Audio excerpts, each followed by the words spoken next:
Refreshments at all Torrent home games provided by Lion's Tail Brewing Company, Milwaukee's best new tap room located minutes from the home of the Torrent.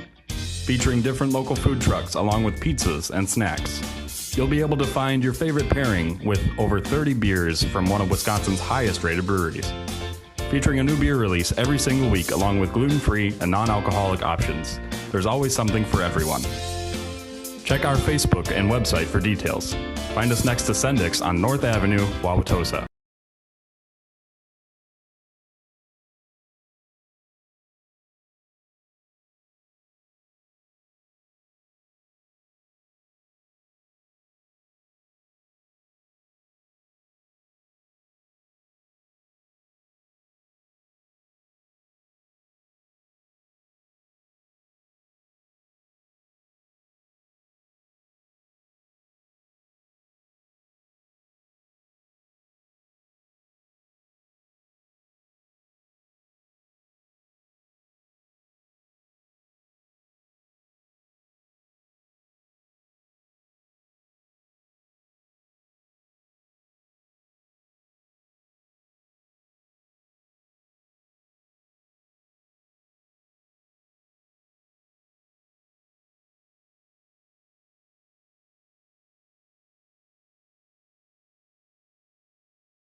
Fans, here are the first 11s, beginning with the away side, Bavarian United. Their captain, number 6, Brett Dietz. In goal, Augustin Ray. Number 3, Joey Roche. Number 4, Jake Stryker. Number 5, Mario Alvarez. Number 7, Logan Andrick. Number 9, Kelman Inzlami. Number 11, Quinn English. Number 12, Ivan Kular. Number 17, Baran Husseini. And number 19, Michael Russell.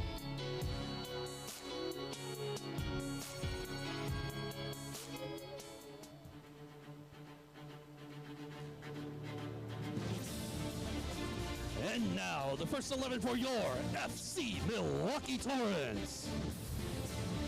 Your co-captains, number 4, Taylor Pill. Your other co-captain, number 23, Max Ludwig.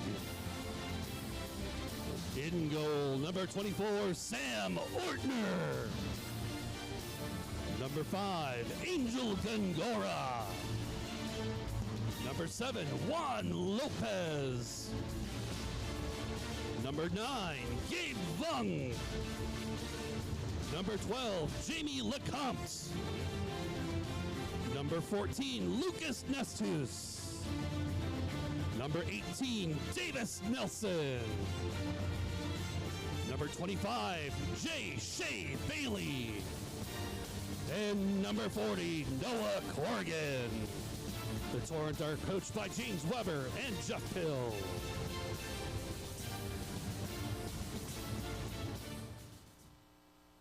Please rise. And now, to honor America and all that it stands for, as well as our freedom and those who serve to protect it, the playing of our national anthem.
When it comes to the deep history of soccer in Wisconsin, it's difficult to argue that the most decorated club in the state has been the one now known as Bavarian United SC. On 6 separate occasions, they've lifted their steins at the Bavarian Inn and let an Ein Prosit ring out to celebrate a United States Adult Soccer Association Amateur Cup National Championship. Tonight, however, as the Bavs try to take another step toward winning their 7th title in the centennial year of the tournament, a group of young men from another Milwaukee club with German connections is going to try and take those mugs and pour some Lion's Tail Brewing Torrent Kolsch into them. FC Milwaukee Torrent might only have about a decade of history behind it, but with head coach James Weber alongside team owner and former Bavarian Andy Davi, they have the opportunity tonight to try and send the Torrent on their first trip to USASA Nationals. You could make a direct and very apt comparison to soccer in Germany, with the Bavarians playing the role of traditional power Bayern Munich and the Torrent trying to upend them like Bayer Leverkusen.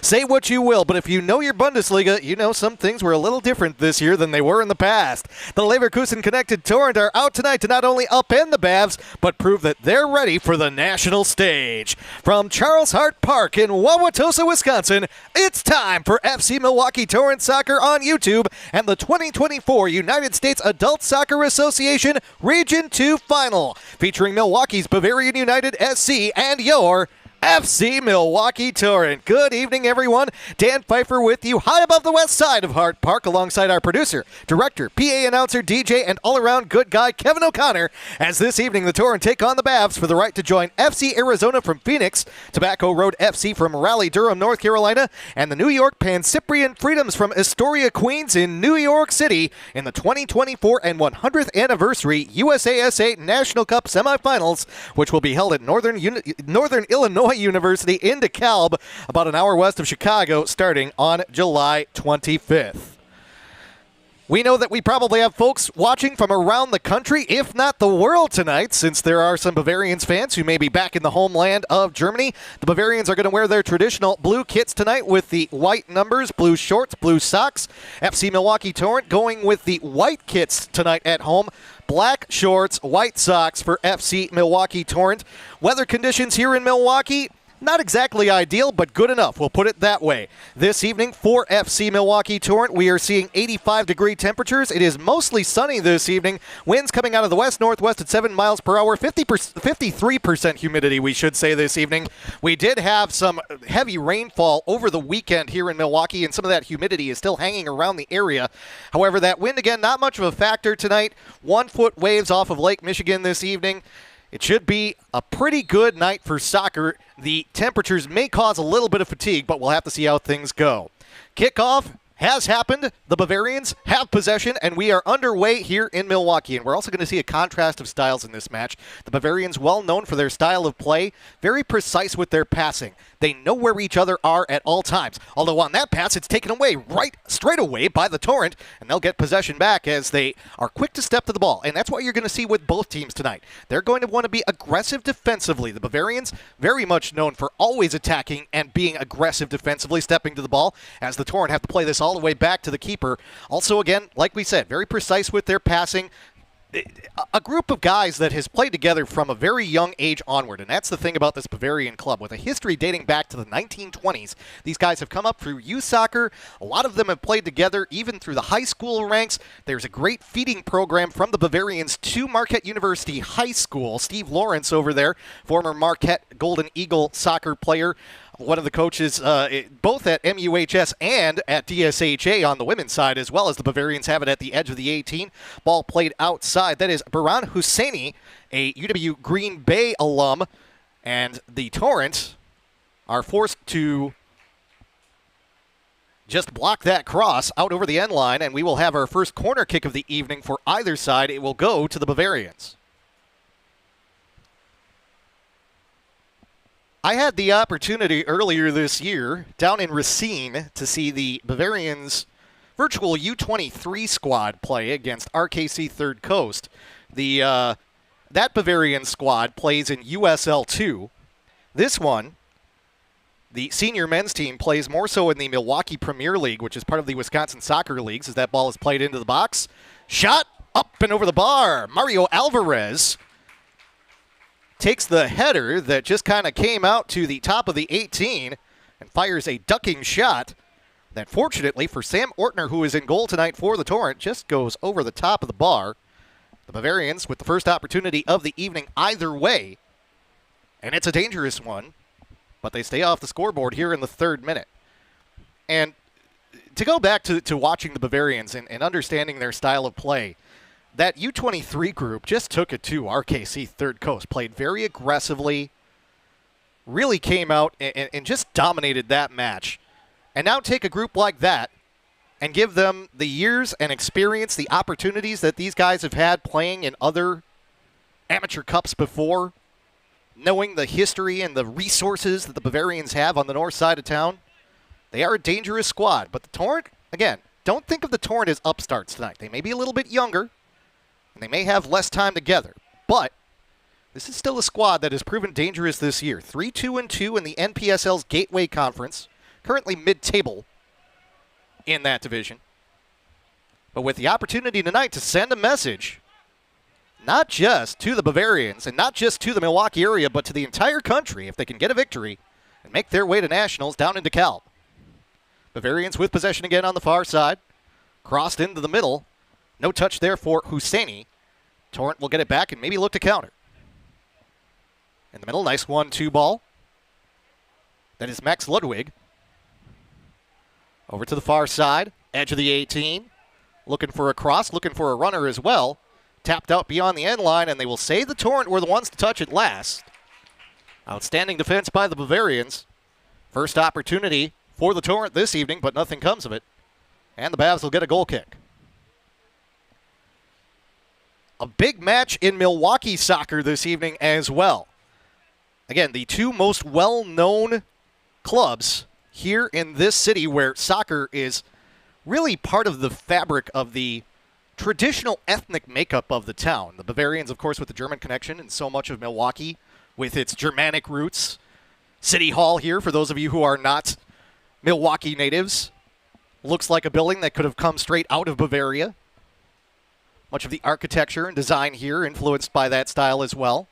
One of a number of ethnically rooted clubs here in the Milwaukee area. You have Polonia on the south side with its Polish roots. A number of the teams that play in the Bavarians' Milwaukee Premier League. Croatians, United Serbians, Honduras FC now. But the one with the most history and the most national titles is the Bavarians. And that's an overly optimistic effort from the Bavarians, as taking that shot is Mario Alvarez. He is 9 years removed from his final season at Western Illinois. Originally from Aurora, Illinois. Trying to take that one from outside the 18, well wide of the mark, and you could tell he was not happy with his effort. Ball goes well beyond the goal, and looks like we don't have any balls available right now. So Sam Ortner, the DePaul keeper for FC Milwaukee Torrent. That is not DePaul, that is DePaul. Have to make sure we differentiate there. However, he is very familiar with playing in this stadium. An alumnus of Wauwatosa East High School, the Red Raiders. Right here in Wauwatosa. He gets things started for the Torrent, who now have it in the midfield. Controlled after a juggle by Juan Lopez. Sent over to the far side. Nothing there. The Bavarians take possession back. They'll play it all the way back to Augie Ray.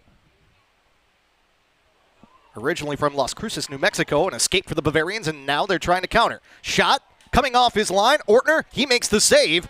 And he'll just sit on that ball, basically. Taking a knee. As the Bavs quickly reversed the field. And were able to get an opportunity. But Ortner, smart to be off his line, cut down the angle, and prevent anything from coming for the Bavarians. Throw in now for the Torrent. Continuing about Augie Ray, UWM alumnus, now part of the coaching staff at the University of Wisconsin-Milwaukee, also your play-by-play man's alma mater. Notice tonight that Chris Kelderman, head coach of the Milwaukee Panthers, is in the stands this evening observing this one. His son is on the team, Joey Kelderman. That'll go out, and this will be the first corner kick of the night for the Torrent. Kevin O'Connor, our producer, director, DJ, ladies man, man's man, man about town, also pointing out that it's his alma mater too. UWM, a popular choice in Milwaukee. A graduate degree counts, Kevin. There you go. Well, I know you've got like 7 or 8 doctorates. You know, that's how it goes. Doctor of Soccer Relations.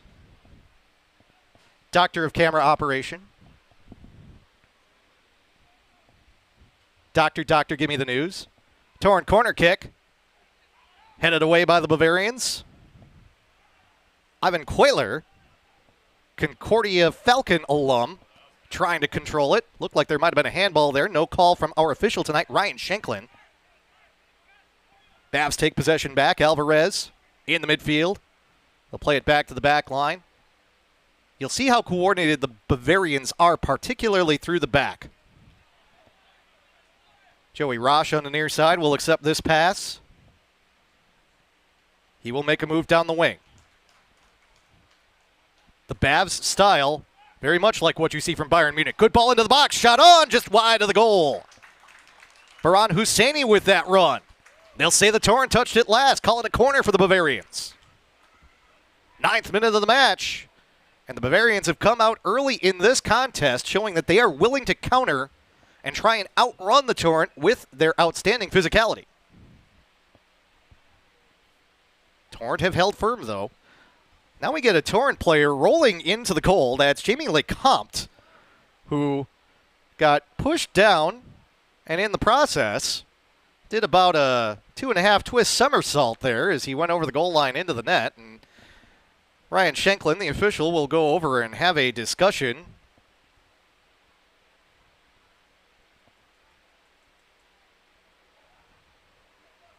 to try and temper any ill moods down there. And make no mistake, these are not exactly two teams that are friendly with each other. So don't be surprised if you see a little bit of chippiness tonight. Notable this evening that behind the south goal, some of those Bayer Leverkusen flags are flying. Mentioned that feel. Of course, Leverkusen won the Bundesliga this year, did not lose a match. Just a spectacular year for them as they ended the long reign of Bayern Munich. Header off the bar from Logan Andrick. Coming off his line to control it, Sam Ortner. That was a sneaky one, a cheeky one, if you will, from Logan Andrick. Mentioned the connection with Marquette University High School, the Hilltoppers. He played there.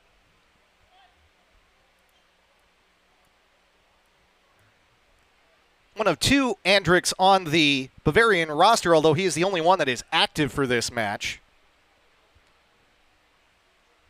Played his last season at MSOE in 2015. Both Andricks played over at Vietzfield. Very nice facility that the Milwaukee School of Engineering has on top of a parking structure in downtown Milwaukee is where they play their soccer. Both Andricks were outstanding players for the Raiders. And now they are back with the Bavarians. And Logan, with the best opportunity of the night thus far, didn't have to put a lot of effort on it, but almost snuck it under the bar. Now the Torrent with it just outside the 18. Looking to play a ball into the box. Juan Lopez moves to his left. Well marked. Goes out. They'll say it's off the Bavs. Corner kick, FC Milwaukee Torrent.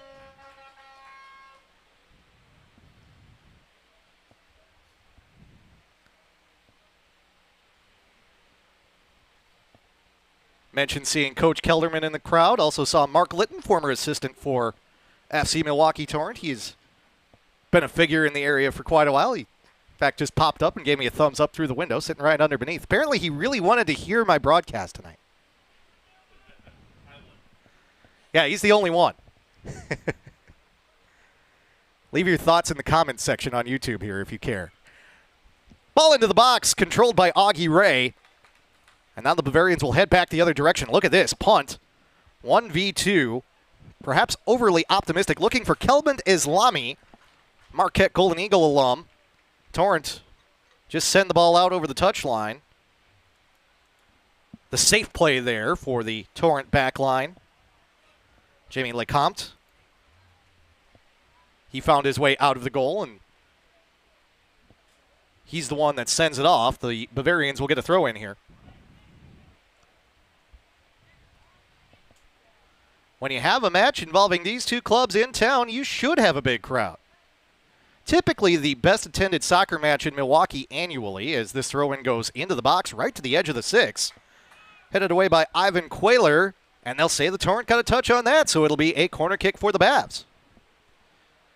The annual Milwaukee Cup match between the Milwaukee Panthers and Marquette Golden Eagles.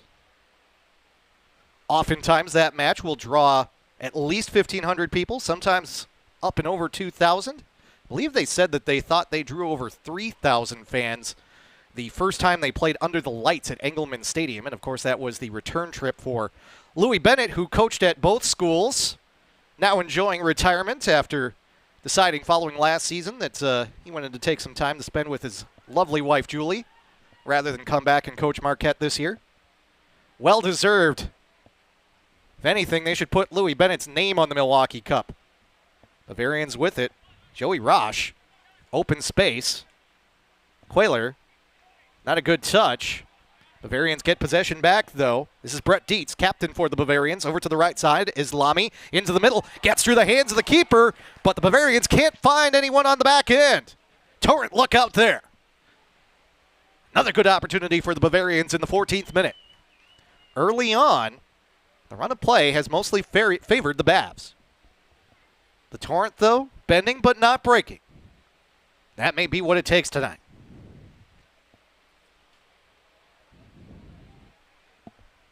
Mentioned Islami, a Marquette alum. You also have Jai Shea Bailey and Lucas Nestis out on the pitch for FC Milwaukee Torrent in their first 11. Also Marquette products.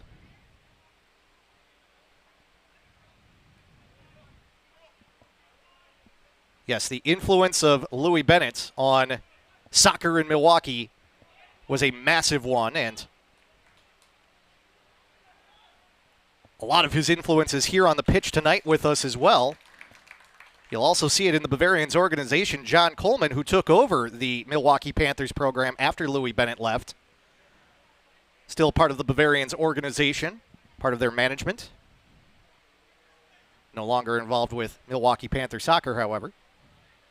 Bavarians content to just play the ball all the way back to Augie Ray, who, as mentioned, is part of that coaching staff at Milwaukee.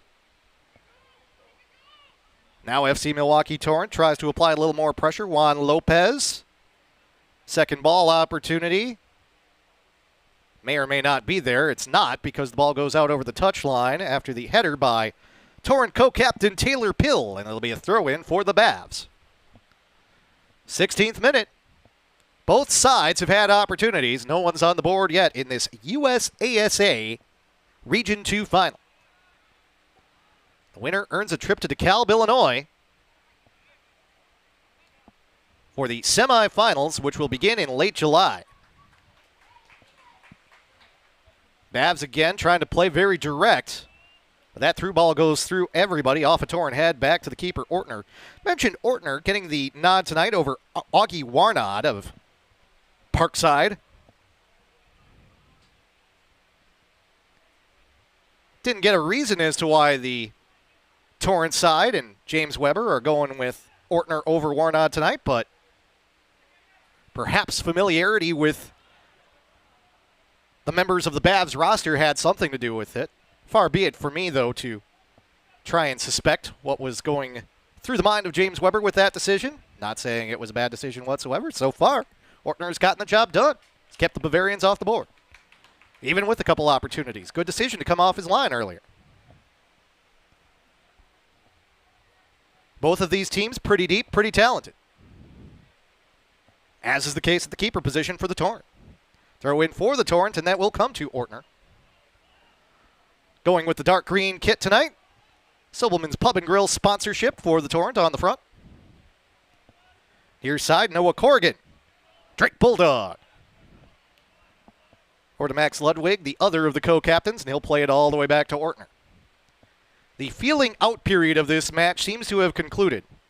And now that we know that neither side will get on the board in the first 15 minutes, both teams may be getting a little bit more tactical now, especially in these warm conditions, making sure to conserve their energy for the good opportunities. And speaking of good opportunities, they say that he's onside. Looking for a cross. Nestis tries, deflected out. Corner kick, FC Milwaukee Torrent. Nestis, outstanding work to stay level, stay onside, made the move, got to the end line, tried to play a ball back to the middle, did win a corner for the Torrent.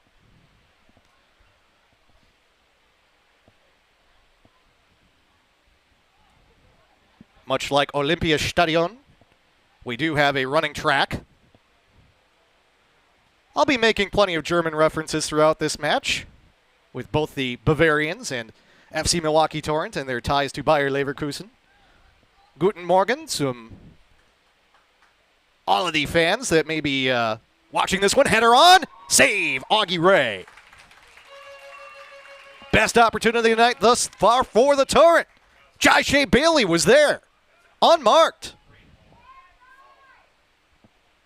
Augie Ray lucky to be in the right spot for that one. Torrent knocking at the door in the 19th minute now. Applying some pressure out of the back. Look at this, taken away. Gongora. Nice pass, left side, Lecompte. On and in! Goal! FC Milwaukee. No, no, no, no, no. It's the side of the net. It's the side of the net. No! Unfortunately, it's a mom goal, as we like to call it. Looked like it had gone in. The Bavarians reacted as if it had gone in. Instead, it's off the side of the net. And they say it was deflected by the Bavarians. It'll be a corner kick for the Torrent. The Torrent wisely got to the corner quickly to try and take the corner in the midst of the chaos. Even the Bavarians looked and acted as if the ball had gone in. It's tough to tell from this angle, folks. I got fooled. We all got fooled. A lot of the fans got fooled. Let's see if the Torrent can seal the deal on the corner. Trying for another Shea Bailey header. Can't get it. Comes out. Torrent will be able to reset from the back. Max Ludwig. Nice move. Ball deflected. Heads towards the end line. Will the Bavarians get to it? Running it down is Brett Dietz.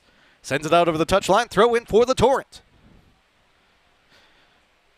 All of a sudden now the Torrent have had a couple outstanding opportunities. If anyone thought the Torrent were going down easy in this match, they were mistaken. This is going to be a fun one, folks. A lot on the line. Torrent want that first trip to the USASA National Semifinals. The Bavarians coming down from Heartland Value Field up on the north side of town. I think there might be the word investments in there someplace. It might be messing up that sponsor. I only know Torrent sponsors, folks. Which, by the way, head to MilwaukeeTorrent.com if you're interested in joining our fine roster of sponsors. Support independent soccer in southeast Wisconsin. Nice second ball win by Kelman Islami. However, the Torrent able to disrupt and give Jai Shea Bailey credit. He is all over the pitch thus far in this match. Coming up from the back line to have the header on the corner kick earlier. Now, disrupting what the Bavarians are trying to do out of the back.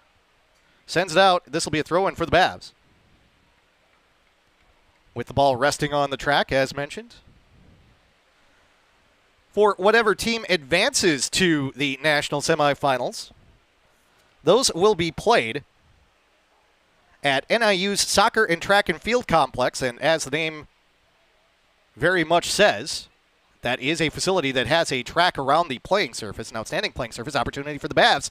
Sent into the middle, sent away by the Torrent. That'll be a through ball. It has a little bit too much on it. Out over the end line, goal kick, FC Milwaukee Torrent. Yep, down on the Northern Illinois University campus. DeKalb. Maybe a chance to go over to Pizza Villa down there in DeKalb. One of the nights that there isn't a match going on, the Huskies of Northern Illinois. FIFA 2-star certified field turf surface down there. 1,500 seats. Certainly whoever makes it from here in this Region 2 final will send a good contingent down there to cheer on whoever it is may be participating in that one. We're excited to have some of the leadership from the United States Adult Soccer Association here with us tonight. I keep on wanting to call it the Amateur Soccer Association. It's the Adult Soccer Association Amateur Cup. If anything, I should just look at their logo on the tents right down underneath us here. USASA.com. The American Dodgeball Association of America. Chip towards the middle. Michael Russell is the one to head that away for the Bavarians. Dodge, dive, dip, dug, and dodge, right? I believe those are the ones? Yeah. Yeah. Just got the question here as to whether there's a wrench in the box someplace. No, there's not. Trying to keep everyone entertained on the broadcast here. And again, thank you for hopping on. Joining us, checking the comments on the YouTube page. Feel free to contribute. Happy to have all of you on board this evening for this exciting and monumental match, if you will, particularly for FC Milwaukee Torrent.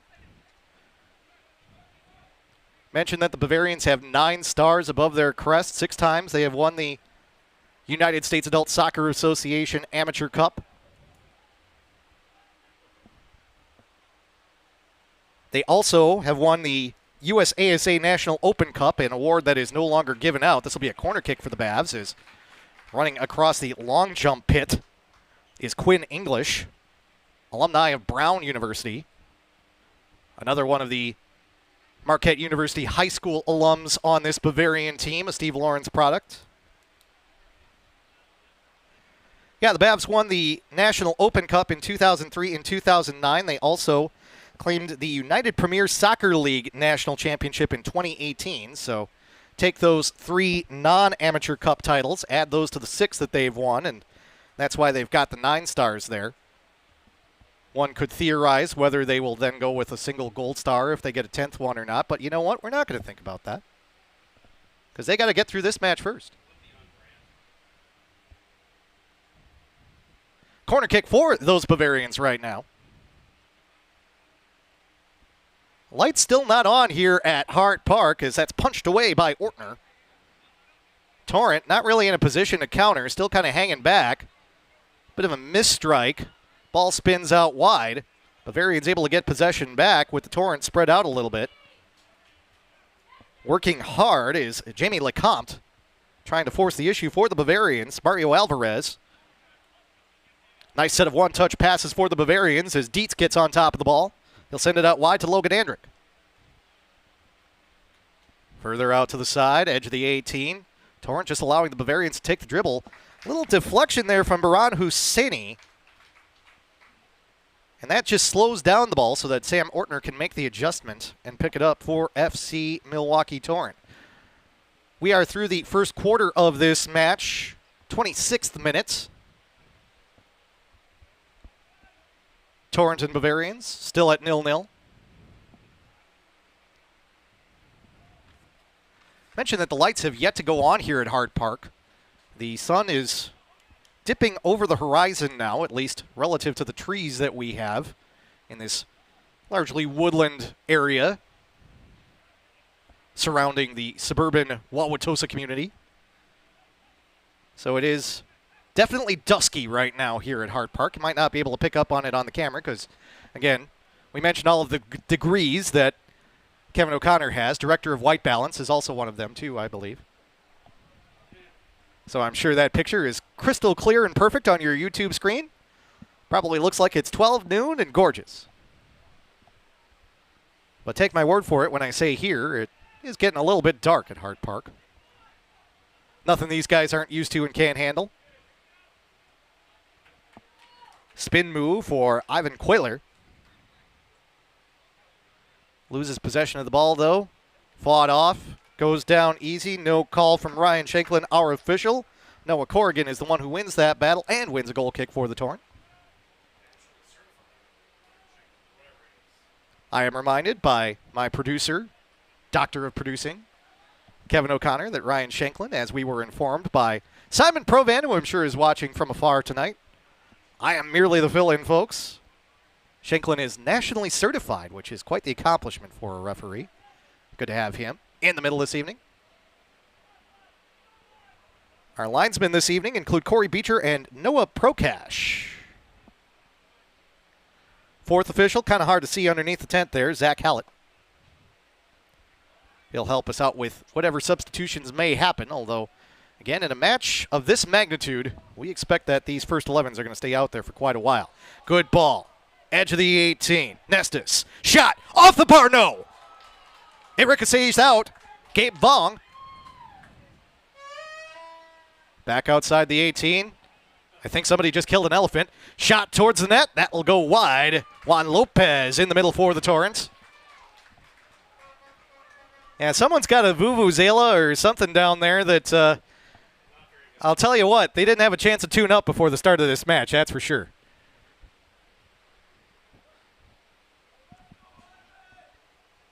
After that shot, they went off the bar, and let's not minimize the impact of that shot. That's yet another good opportunity for the Torrent. Both sides have now hit woodwork in the first half of this match, but on the more humorous side, that vuvuzela sounded like something that we should call the Humane Society about there, man.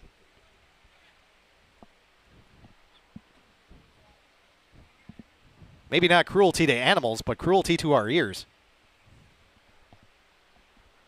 Goal kick for the Bavarians. Sent well down the pitch by Augie Ray. Knocked about, trying to win the second ball. FC Milwaukee Torrent, sliding tackle. Does not interrupt Lucas Nestus And the Torrent are able to get possession for the moment. Nestis is there to take the easy pass. Nice 1-2 ball, but it's a little bit too far for Nestis on the run. Bavarians will get a throw in pretty much right in front of our broadcast position on the west side of Hart Park. Did mention the west side. That means that Lake Michigan is to our east. Nice little cool breeze, as mentioned before, the broadcast coming out of the west-northwest. As tonight's going to cool off tonight, we'll have pretty much perfect conditions by the end of the match. Talked about how it's a little bit warm here to start. Nothing these guys can't handle, but one other thing that we have seen here at Hart Park is that's touched out for a throw-in by the Bavarians. This surface has proved to be a little slick at times this season, and I had a chance to ask some of the men's reserves who were up here a couple of weeks ago during a women's match why exactly they think it is that sometimes you see teams not able to get their footing, particularly on warm days. And they said it breaks down to how much this surface is used. You can see how many different lines. Every time we do a broadcast here, we talk about how there are soccer lines and team handball lines and lacrosse lines on the pitch. Well, part of that is this surface gets a lot of use for a lot of different sports. And what's happened is, even with this being a newer artificial surface, it's been very tamped down. The guys said that it's almost like playing on old school AstroTurf for the stuff that they still use in arena soccer as the Torrent get possession. Gabe Vaughn. He goes down. Nothing there. Bavarians get it back. They'll bring it back up slowly, although stepping to the ball well is Nestis. Takes it away. Bavarians a little slow right now. In fact, going down is Ivan Quayler. He wanted a call, did not get it. Torrent get possession back. This will be something to watch tonight because, again, we mentioned that this heat early on in particular may wear guys down a little bit. Here on the near side, I'm looking at Brett Dietz, and his kid is already drenched in sweat. Again, this Bavarian side, older, more experienced, that might mean that this younger Torrent side is better conditioned for these temperatures. By the way, the light's now finally flicking on here at Hart Park, so we will have artificial light in just a moment. And we saw it there where Lucas Nestis just tracked down the Bavarians, and we're starting to see the Bavarians getting caught a little bit flat-footed here. Good ball over the top to the wing. One touch for Davis Nelson. Haven't mentioned his name yet tonight. To the end line. He's able to keep it on. Sliding tackle. Knocking the ball out. Corner kick. FC Milwaukee Torrent. Davis Nelson.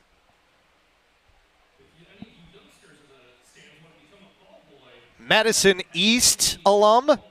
Playing his soccer now at North Central College.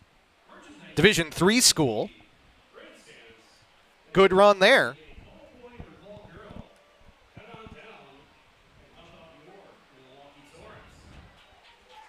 We will get a corner kick for FC Milwaukee Torrent.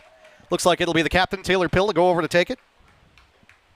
Pill, one of the more experienced folks that we have here for FCMT. He is the associate head coach at Maranatha Baptist, giving the Torrent some veteran presence.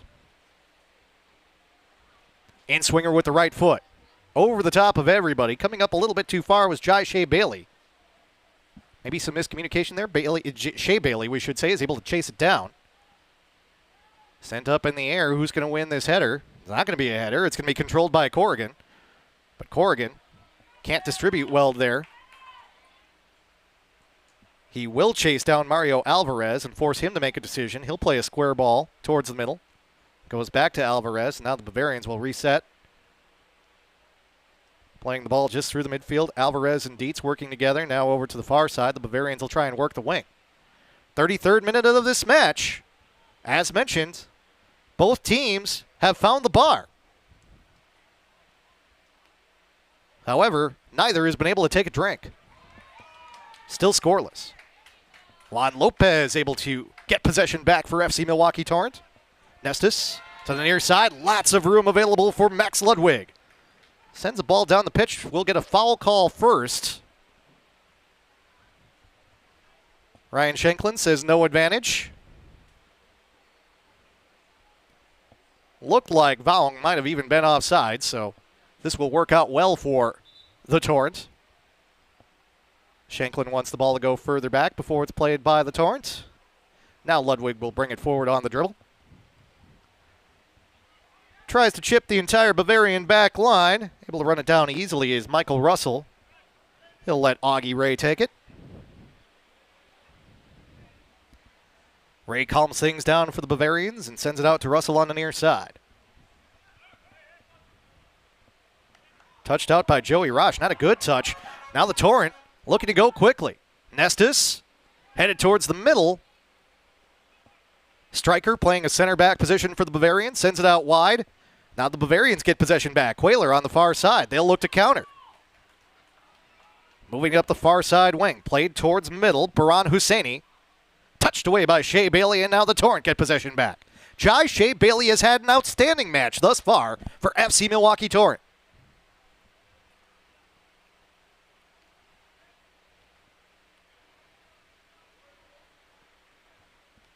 Corrigan to the far side. Torrent will work the right wing. Lopez in that direction, cut off. Quinn English, the Brown Bear, by which we mean Brown University. Don't know if he spends any time in the woods. Don't know if he hibernates in the winter.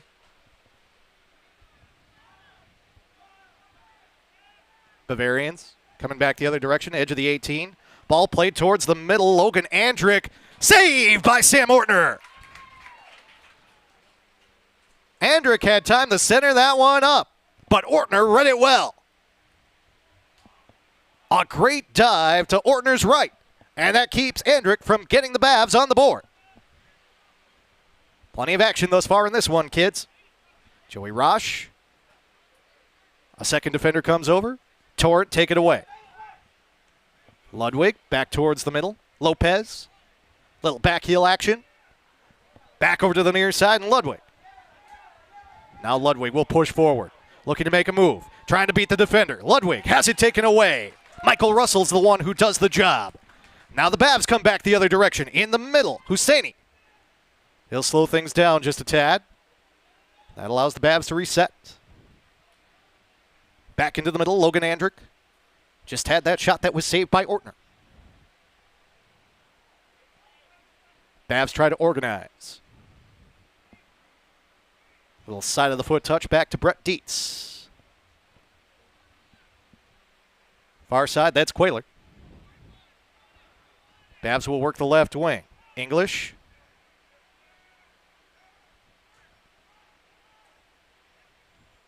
Quayler into the middle. Noah Corrigan heads it out. The Bavarians did need PKs to get to this final. That's how they won their regional semifinal.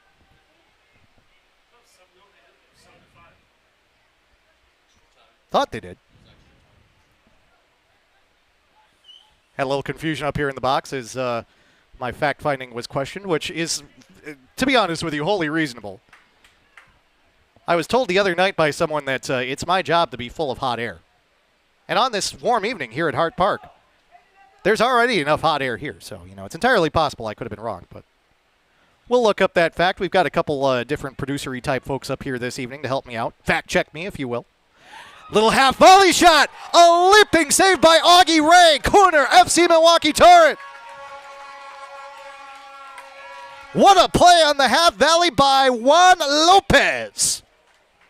But Augie Ray was ready for it. And with the leaping save, he pushes it up and over the bar. A dramatic shot met with a dramatic save. And now the Torrent will get another corner. This will come in the 38th minute. Pill back into the middle. Misses the head of Shea Bailey. Torrent will just let that one roll over the touchline. And it'll be a throw-in for the Bavs. Opportunity of the night.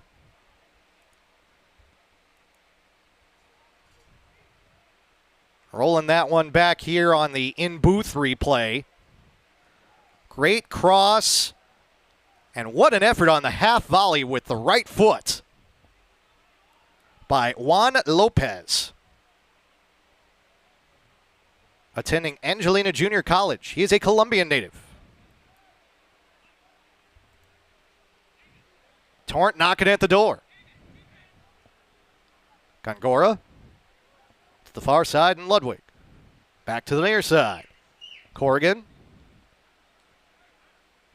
A lot of simple passes for the Torrent tonight, and you like that. That's how you maintain possession against a team like the Bavarians. Bavarians a little on their heels right now. Maybe not as aggressive as we expected them to be. Through ball a little bit too far for Lopez. Goal kick for Augie Ray. Final 5 minutes of the first half approaching, at least in terms of standard time. We shouldn't have much added time here. Probably only a couple minutes.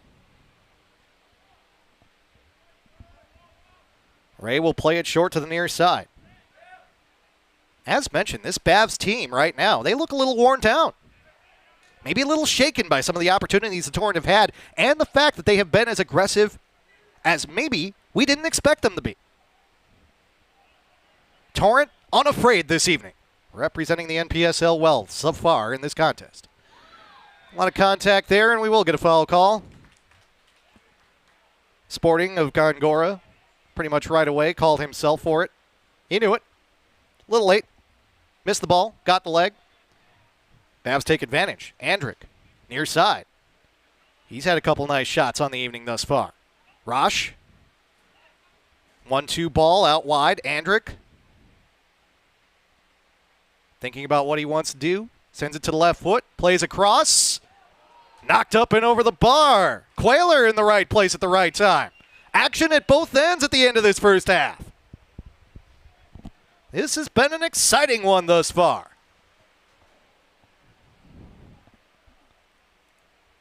Shots going in both directions. Still no goals, though.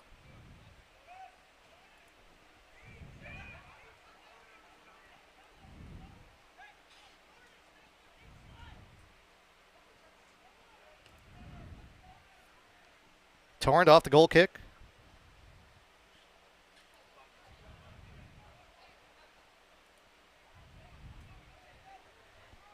Just playing the ball through the midfield.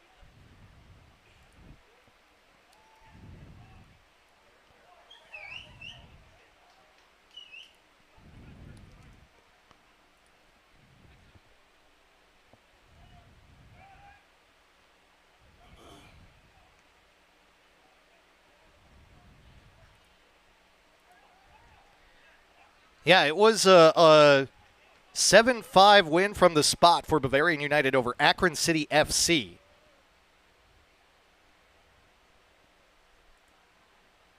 Whereas FC Milwaukee Torrent reached this match by defeating Vlora FC 1-0.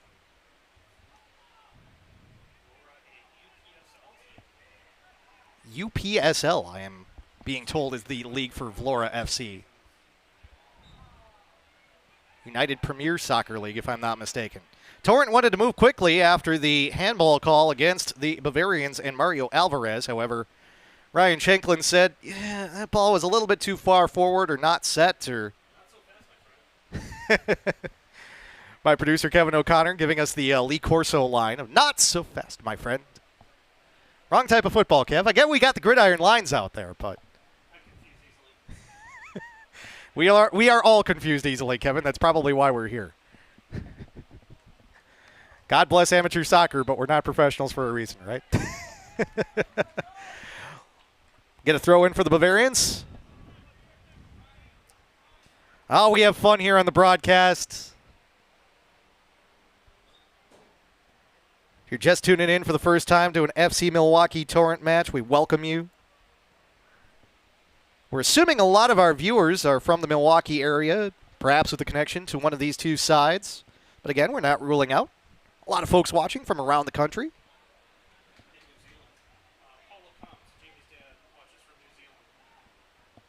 Been told to say hi to Paul Lecomte. Jamie Lecomte's dad watches from New Zealand. We're in the white and black today. FC Milwaukee Torrent, maybe reminiscent of the All Blacks down there. I'd like to give a shout out to everyone Watching and listening from around the world, opportunity for the Torrent. Nestis in the middle. Goes to his left, doesn't see anything, decides to play the ball out wide to Nelson. He'll curl the ball in. Headed away at first by the Bavarians. Fight for the second ball victory. Nelson just pushed off of it by Kelman Islami. This ball will go over the top. Jai Shea Bailey will have to chase it down, heads it all the way back inside the box, and that will allow Sam Ortner to use his hands. Send it back over to the near side. Noah Corrigan. Final minute of regular time here in this first half.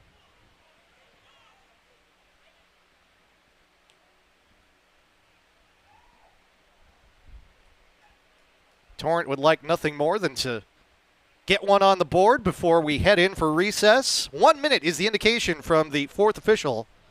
With regards to added time, we will have 1 minute of added time. Not a surprise that there is not much added time in this one, other than a couple balls that have maybe gone astray beyond the goal. Certainly no extended stoppages for injury or any sort of disciplinary action thus far in this contest. Ball chipped up over the top. That'll actually curl out wide to Taylor Pill. Pill will run it down in the far side corner. He'll play the ball back, edge of the 18. Cross goes off the back of Quinn English. Out over the touchline. Some frustration shown by English there. As experienced as this Bavarian squad is, and you look at where a lot of these guys went to school, so much D1 talent on this Bavarian squad. Michael Russell played his last year at Wisconsin in 2019. Inside the 18, the Bavarians can't control it. Correction. FC Milwaukee Torrent with the last touch. It'll be a goal kick for the Bavs. Islami, a Marquette alum. Mario Alvarez went to Western Illinois. Baran Husseini, part of the Green Bay Phoenix up until 2018. He is now coaching at Parkside, so he's familiar with the talents of a lot of these Torrent players who play for the Parkside Rangers.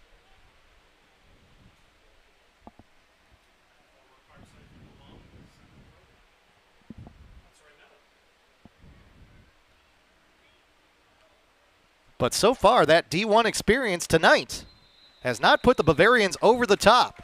And that is the final whistle in the first half. And after one half of play, we are still scoreless. Torrent 0, Bavarian 0. FC Milwaukee Torrent and the Bavs with an exciting first half, but not one that produced a goal in either direction. We'll see if the second half decides this one. We'll take a quick break. When we come back, we may have a halftime interview tonight with Bruce Bodie, USASA Executive Director.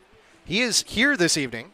We're going to take a quick pause so that we can gather ourselves a little bit, and then we'll bring Bruce on to talk a little bit about amateur soccer in the United States, particularly this high-level competition that we have in its 100th year, celebrating a century of play, the USASA and the Amateur Cup. We'll talk with Bruce. In fact, he's just joined us in the box now after we take a quick pause. This is FC Milwaukee Torrent Soccer on the FC Milwaukee Torrent YouTube channel.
Welcome back to halftime here on the FC Milwaukee Torrent YouTube channel.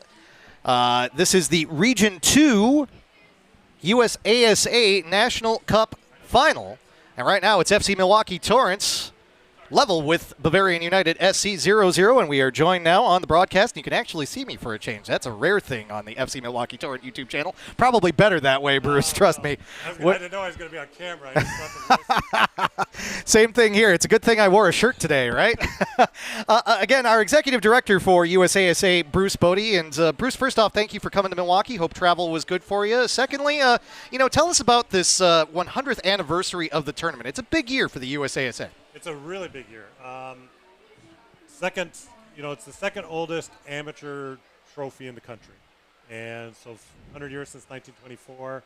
And Bavarians, historic team that have won it multiple times here for us. But big event. I think it's an opportunity for us to really highlight amateur soccer in the country and the quality of the games, the quality of the players, what they, kind of showcase that elite level of amateurs and what they do. And I think the games that I've seen, this is the Region 2 final. I've been fortunate enough to be at all 4 regions and have seen the other 3 teams that have qualified now, and it's been great.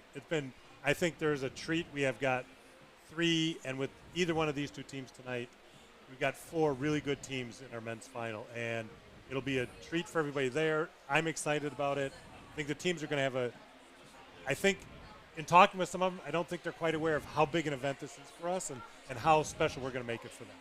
I believe it, and especially with this being the 100th anniversary. You mentioned how long this tournament has been around, and it's affiliated with the Lamar Hunt U.S. Open Cup in that whoever does win the national title earns a spot in the Open Cup as well. The Bavarians in 1994 were runners-up in the Open Cup as well. So, that's a big deal. You mentioned that you were at the other regional finals.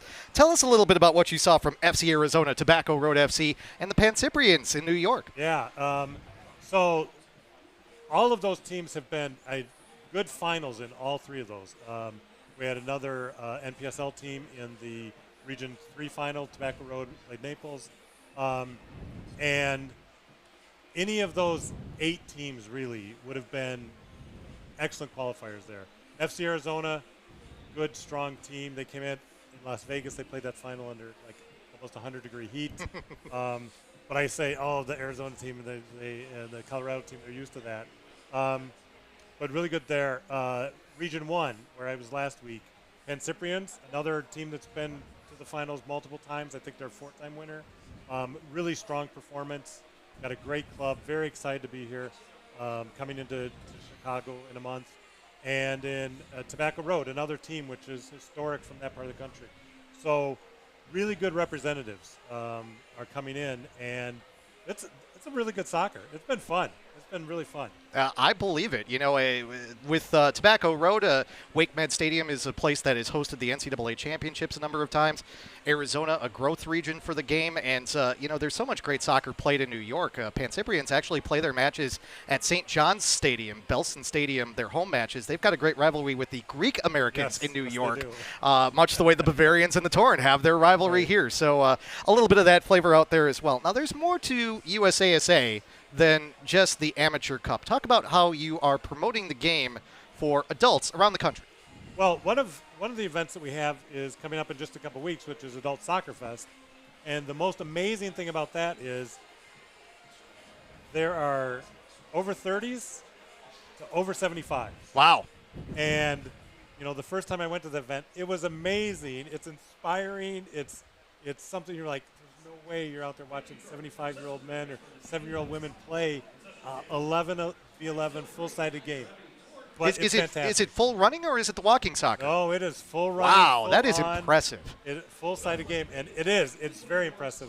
And they have a blast. There's teams have been coming back for years and years and years. That event started out as Vets Cup a while back, and now is Adult Soccer Fest. So that's another area. It's not just the elite level here that we're talking about, but all the way down the game through all the states, coast to coast in the country. But we're very proud of this level that we promote and support, but all those other levels at USASA as well. Well, and that's a big thing to me, too. You know, I tell the story every once in a while on the broadcast. I started at the University of Wisconsin-Milwaukee. The first soccer match I ever watched in person, I was an announcer for, stadium announcer for a match at UWM in 2001. I picked up the game as an adult. I never played as a youth, but I started with indoor and recreational play, and it moved on from there. And I think you can maybe tell from my size, I don't exactly play right now, but it's the sort of thing where USASA is encouraging people not just to watch the game, but to get out and participate. It's one of those games which honestly there aren't a lot of. You start as a kid, or maybe you don't start as a kid in your case, and you play your entire life. You can continue playing your entire life. It's not American football, some other sports where at some point you do kind of age out. Soccer you don't, and you can keep playing. It's the same rules, it's the same game, a few modifications. But, we like to say it's the game of life, a game for life. And, USASA, the amateur game, recreational players, that's the heart of soccer in the U.S. All of these people that play, eventually they won't be playing at this level, but maybe at a different level, like you or I, or they support it as supporters of the professional game or the national team. It goes through their entire life. And that's the wonderful thing about the game. And, for me, I didn't play as a youth either. But once it bit hard, and it'll be with me all the way through the rest of my life. That's the thing, is the game has grown on me, and to see folks like you and the rest of USASA selling the game as you do to people out there, and you're going to have an opportunity to do that in a big-time way when the national tournament comes to DeKalb. Tell us a little bit about what fans can expect if they make their way down a little west of Chicago for that big national tournament. It's not just going to be the 4 teams from these 4 regions that we've been talking about with this competition. No, it's the men are there, but the women's championship as well. So we're playing on Thursday, Friday, Saturday, and Sunday. In DeKalb United, which is a USASA team that plays in the Midwest Premier League on their men, Illinois for the women, and all the way down through their youth clubs. They've been excellent partners to host with. And there's going to be a lot of things going on there, things to do in DeKalb where we are going to be the big deal in town. Mm-hmm. It's still part of Chicagoland. Those of us in Chicago, DeKalb, it's not really Chicago, but it is part of the Chicagoland area, and it's if you're there for that weekend, there's other things to do. You can get into Chicago if you want. You can stay in the DeKalb area in the far western suburbs. Plenty to do there. It'll be beautiful, wonderful, hot and humid July in the Midwest, but DeKalb has been great to work with, and I think there'll be things there for families and kids to do, as well as the soccer to enjoy. But there'll be plenty of downtime to do things in DeKalb County. It's a great part of Illinois.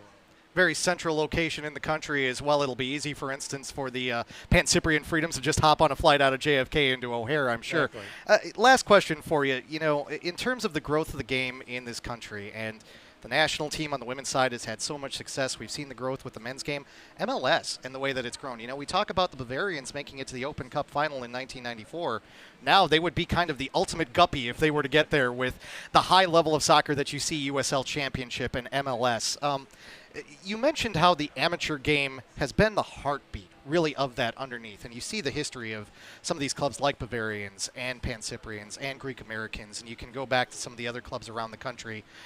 What can people do to support amateur clubs beyond just playing in the game? Well, one thing is what we have here tonight is come out and watch. But more than just watching is support those teams. Go out and play. I mean, really, just go out and play with your local league. Whether it's more competitive or less competitive, where you go out once every week or 2 weeks. Go out and play, because that just builds the game for all of us. The more people are out there, the more people see it. Driving by parks, soccer fields that are full of people. And it's not just kids, it's adults. You don't stop playing when you're 18 or 19 years old and you've been playing as a youth all those years. Keep going as an adult. Go out and play with your kids if you've got a family. There's a lot to do in the game, and there's lots of different ways to play the game. It's not all full-sided 11v11. There's a small-sided game, which a lot of older adults do. There's the weekend tournaments. There's things where you can go someplace, like Adult Soccer Fest. We're in Greensboro, North Carolina this year. Go down there for a weekend, enjoy the soccer, but meet with friends, family, and take in the whole experience. That's what I'd encourage people. Hey, that's a great answer. Even indoor soccer, and we have a lot of that in this area, which during the winter, trust me, you don't want to go out much in the winter here in Wisconsin, but you can make your way over to Brookfield or Eline and play over there. So, Bruce Bodie, Executive Director of USASA, thank you so much for making your way into Milwaukee. Best of luck with the finals, Soccer Fest, and everything going on. And obviously, with this 100th anniversary, we'll look forward to seeing you down on the pitch at the end of the match in the awards ceremony. Absolutely. I can't wait. We'll have a Milwaukee, Wisconsin team in the national finals. And with the tradition of amateur soccer in Milwaukee, it's great to know that in the 100th anniversary year for the Amateur Cup, a Milwaukee team will be represented. Absolutely. So thanks again for joining us. We're going to send it back to break real quick. When we come back, we'll have second half action. This is FC Milwaukee Torrent Soccer on the FC Milwaukee Torrent YouTube channel.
Back with you on the FC Milwaukee Torrent YouTube channel, where we are set for the second half of this USASA Region 2 Amateur Cup Final between Bavarian United SC and FC Milwaukee Torrent.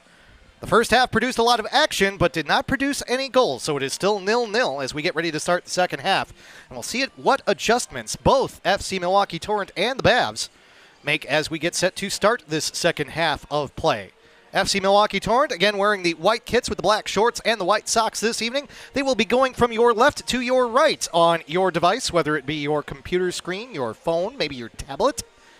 Meanwhile, the Bavs, Bavarian United SC, you see some handshakes there at midfield between Jamie Lecomte and Baran Husseini. Lecomte out of Madison College, Husseini now coaching at Parkside. Some good sportsmanship between those two players. Again, the Bavs wearing all blue this evening, their traditional kit color. As we get set to start the second half, Kevin O'Connor, our producer, bumping Timmy Trumpet, redlining it here at Hart Park, waking the neighbors, getting the attention of all the folks over at Left's Lucky Town across the street.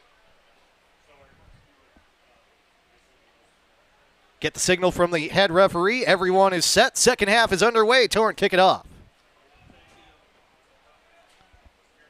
Ball played over to the near side, and Taylor Pill as we get things underway. Torrent content to settle things out of the back. As you can see, the lights have now kicked in. And it is their electrical power that is allowing us to see the football on the field right now. Torrent go over the top, try and catch the Bavs napping after a slow start to the half. Far side of the pitch.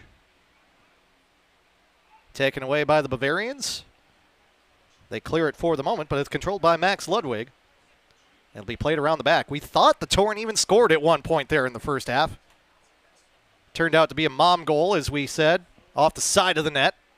Bavarians acted as if they had given up the goal. They were frustrated they allowed that kind of shot to come off. Out of the half, the Torrent being patient here early on, content to just hold possession. Little short-sided play. Back to Pill. Try and put a ball into the middle. That's not far enough. Cleared momentarily again by the Bavarians. Torrent get possession back, though. The Bavarians had some success early in the first half on the counter. And they may be looking to do that again. Nice ball through the middle. Lopez gets the defender on the ground. Shot saved by Augie Ray. 2 minutes into the second half, and the Torrent threatened right away.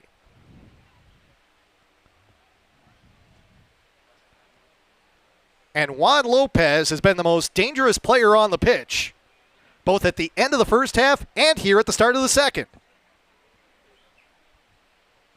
Speaking of a guy who had a dangerous opportunity in the first half, Jai Shea Bailey. Playing a center back position right now for FC Milwaukee Torrent. Torrent lose possession, but they get it back quickly. Max Ludwig. Early in this contest, the Bavs held a run of play. But the Torrent turned things around late in the first half. And again, against this older, veteran Bavarian side, maybe they were letting the Bavarians run a little energy off and playing some possum. Do not count the Bavarians out of this one, though, particularly here at the start of the second half. Also, again, as the conditions have cooled a little bit here in Wauwatosa, weather now not much of a concern. Virtually no wind here tonight. You see just a shade of movement on the corner flag. But if you look up at the American flag on the south side of the pitch, opposite the direction that we are facing right now, it is lying flat on the pole at the moment.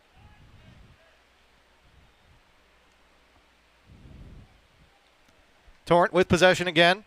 Working out of the back, Shea Bailey. He'll play it all the way back to the keeper, Ortner. Sam Ortner with a great first half.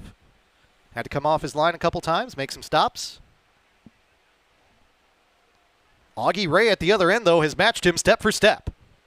Good keeper play in this match. Good play all around. Exactly what you would expect out of a regional final. Lopez on the left side can't possess. Throw in for the Torrent as it's touched out by the Bavarians.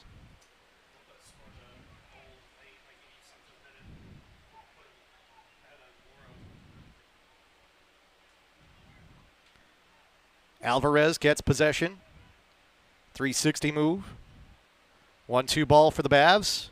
Alvarez tries to head it forward towards Husseini. Really, the Torrent have done a good job of holding down Baran Husseini, the Green Bay Phoenix product. Now it's taken away by the Torrent. Running up on it is Ludwig. Through the middle, Ludwig holds on to his dribble. Tapped away for a moment. Bavarians think the Torrent are offside. Sliding tackle on the attacker, and we do get the offside flag up. One of the things about modern soccer is that that offside call is being made later and later, and you see it at the higher levels because of the possibility of VAR. But it's a concern at the lower levels because when play goes on, what you may see are sliding tackles like that that can cause injury that may be coming on play that really doesn't even matter. Kind of the situation there. One of the Bavarian substitutes running back towards the locker room, that is Josh Gonzaga. Carroll Pioneer. Not sure what the situation is there as the Torrent get possession back again. Torrent have had possession most of this second half thus far. Nestus, who plays the ball too far for Gongora, who kind of struggled to get his footing there. Kind of wrong-footed Gongora did that through ball, and Babs will get a throw in. And we were talking about this surface earlier and how pressed down the turf is, makes it difficult to get traction. Again, particularly an issue on warmer, humid days for whatever reason. And Neither side tonight has appeared to struggle with it, but we have seen it in the past, and on one of the opportunities for the Torrent, they were able to get the defender on the turf. Augie Ray made a great save. Looks like both teams have adjusted to the surface well, though. It is a fast surface, as most artificial surfaces are. Expect it to be very similar at NIU and DeKalb for the national semifinals and finals that final weekend of July. Ball sent forward by Ortner. In front of it for the second ball is Islami. Another second ball opportunity. Mario Alvarez wins that one. Well marked. Davis Nelson loses it. Opportunity for the Torrent. Played back towards the middle. Lecomte. Shot. Off the woodwork. No. Bavarians can counter off the rebound. Striker. Forward. Bavarians have numbers. On the wing. Torrent trying to recover quickly. Played towards the middle. Torrent half the step. Deflected. And that might just be enough to interrupt things. And indeed, a friendly rebound for FC Milwaukee Torrent keeps the Bavarians from coming back off the shot that rattled off the post. The woodwork has gotten a lot of work in this match thus far. Another opportunity for the Torrent at the edge of the 18. Played back towards Nestis in the middle. Nestis gets a step, tries to take a shot. There were a lot of blue shirts in front of him. It's knocked away. And Baran Husseini didn't even see that ball coming, didn't make an effort at it. He allows the Torrent to regroup. And they'll work their way up from the back. Looks like the Torrent have shifted formations a little bit here. Maybe pushing a little more forward with a little more confidence now. Ball played towards the middle, and maybe some miscommunication there as Lucas Nestis was cutting towards the center of the pitch, but that ball was played more toward the wing. As a result, it goes out over the end line, and Augie Ray will pull another soccer ball out for a goal kick. 53rd minute. Still waiting for our first score in this contest. However, we will get our first substitution of the match.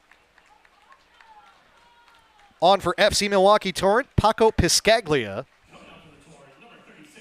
Meanwhile, on for the Bavs, it is Jose Gutierrez.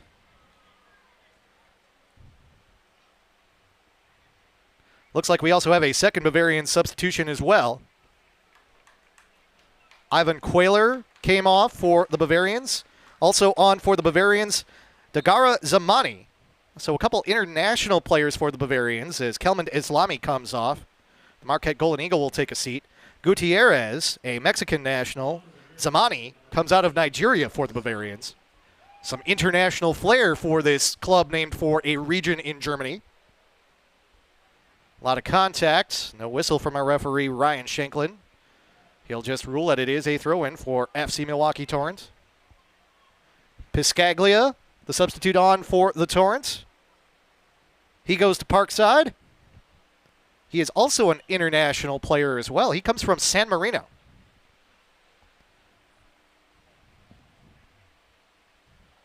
Piscaglia gets his head on that one. Nestis plays the ball towards the middle. Pill, back to Shea Bailey. Jai Shea Bailey chases it down before it gets to Ortner. He'll send it over to the far side.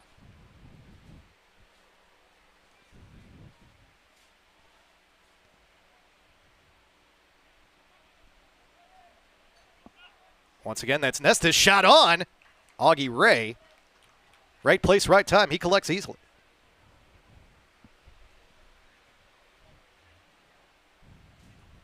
Early on in this second half, FC Milwaukee Torrent has tested Augie Ray in between the posts. But Ray has been up to the challenge, as have the posts, to be honest with you.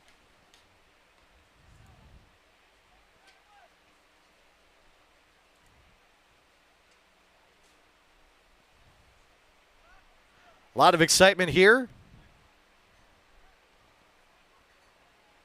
By the way, good to see all the conversation in the chat on the YouTube channel. Looks like folks are even making some new friends there. Mentioned Paul Lecomte.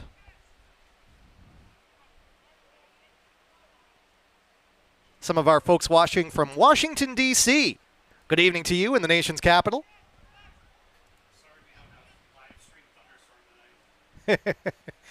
Kevin O'Connor pointing out that with Saturday's match having the weather delay and then eventual postponement, that he is apologizing for the fact that you don't get live stream extreme weather theater this evening. I think most of the folks out there, and it's no offense to you, Kevin, are probably happy that we've got a little bit more football action going on here. Think maybe you could have done some Skype action. Just had whoever was watching the broadcast then join the broadcast. It's a suggestion for next time. Just make sure that's on about a 10-second delay, though, Kevin. Just saying. Bavarians with the clearance. Again, we have a lot of fun here in this press box at Hart Park as we get a foul call against the Torrent. That will be called against LeCompte, which might prompt some comments in the chat.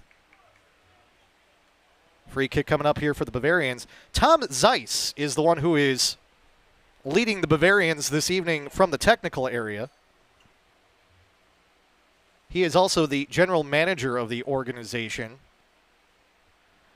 Again, just great staff up and down for the Bavarians. They had a lot of different options in terms of who could lead this club this evening, but Zeiss very familiar with what this group can do.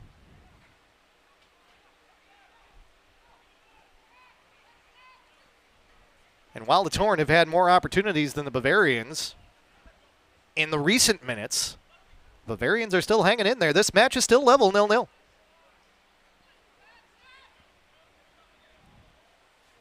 Little ball over the top to Logan Andrick. He wants a run from striker.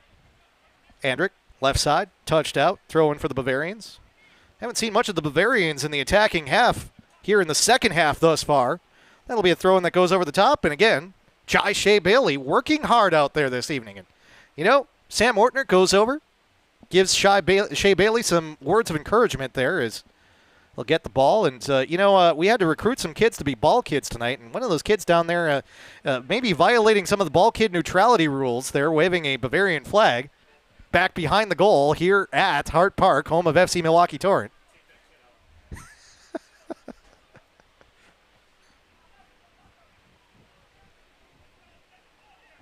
The lozenge pattern, the blue and white diamonds that you see on the crest for the Bavarians, the Bavarian flag, and also the crest, as we talked about a little bit at the start of the broadcast, of Bayern Munich. That diamond pattern, you also see it quite a bit on many of the banners and signs that are out at Oktoberfest every year. One of the misnomers about Oktoberfest, people think it's in October. It is not. Oktoberfest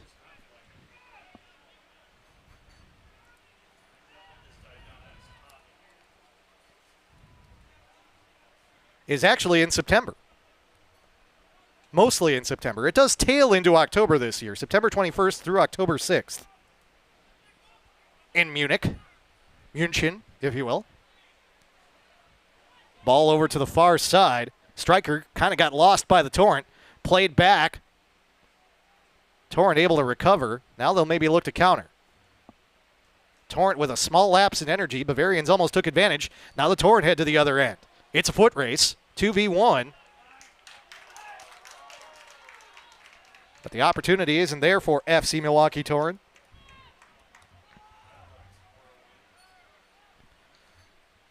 Looking over on that far side right now.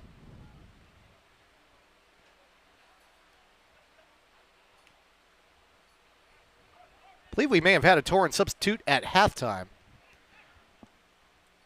while we were having our conversation with Bruce Bodie, Executive Director of the USASA.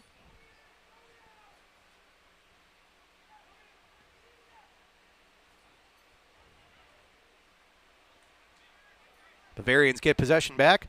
And indeed, we do see that is Alejandro Martinez that is out there now for FC Milwaukee Torrent on that far side. Came into the match at the half. Martinez, Spanish national, as again, this match has just become more and more international as it has gone on. Although he is playing his college ball, as many of the Torrent do, at UW Parkside. Been a good one. We're in the 61st minute. Neither side has been able to draw blood yet, though. Ball over the top. Now the Bavarians are trying to work the wing a little bit more with the Torrent, bringing their wings up a little bit more to try and go on the attack. However, the Torrent have been recovering well. And that's Davis Nelson, who is able to set up the counter for the Torrent, although it slows down as Max Ludwig kind of stumbles over the ball a little. They'll play the ball towards the near side. Mestis finds Taylor Pill. Pill back to the middle and Ludwig. Captain to captain. Ball through the middle, through ball. Ooh, great sliding tackle for the Bavs.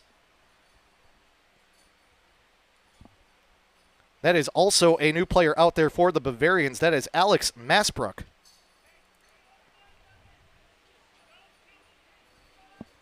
Who made that sliding stop, keeping Piscaglia from running down that through ball. Bavarians have to clear it over the end line. We'll get a corner kick for the Torrent. Masbrook went to high school at Slinger, an Owl. Translated that into a soccer career at the University of Wisconsin-Madison.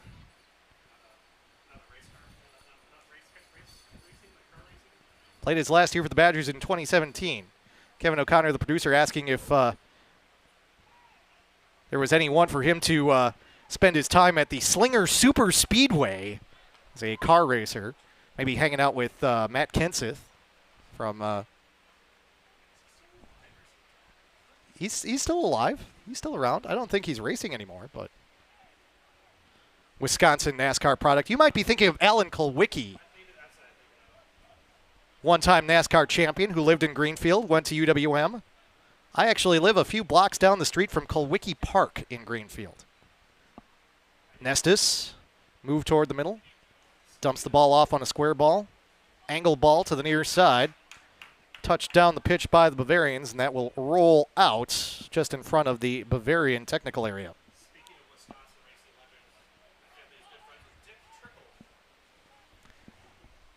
Kevin O'Connor bringing up some other names from Wisconsin racing that we will not mention on the broadcast right now because we don't have a good reason to.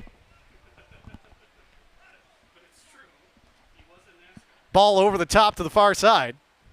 Yes, I am well aware that there was a NASCAR driver, a legendary NASCAR driver. Ball into the middle. Let's talk about racing down the pitch. Piscaglia, who has been very dangerous in his Torrent career. Once again, almost in the right place at the right time. But unfortunately, that one turned left as long as we're talking about NASCAR right now and right into the hands of Augie Ray. Bavarians looking for a turn. Logan Andrick sends it out to the far side. Gutierrez will chase that ball down, and he's got space on the wing. Cross, angled off a Pill, out across the end line, corner kick Bavs. Bavarians also have a substitute at the touchline right now.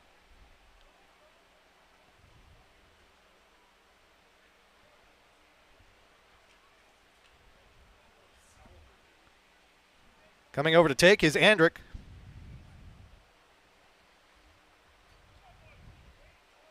Logan Andrick, in addition to being one of two brothers on the Bavarian side, he is also an orthopedic surgeon now. Inside the 18 still, the Bavarians. They don't take the first shot. They pass it back, try to chip it over the top, and that does not work out for them. Alan Selmaron will be the one to come on for the Bavarians. Another Marquette Golden Eagle. Played his last season for Louis Bennett in 2022.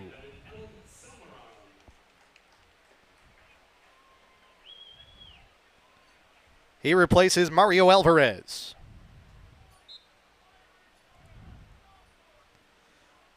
Islami came off Marquette product. Now Selmaron comes on. Got to keep a little Golden Eagle flavor out there. A franchise I may know a thing or two about.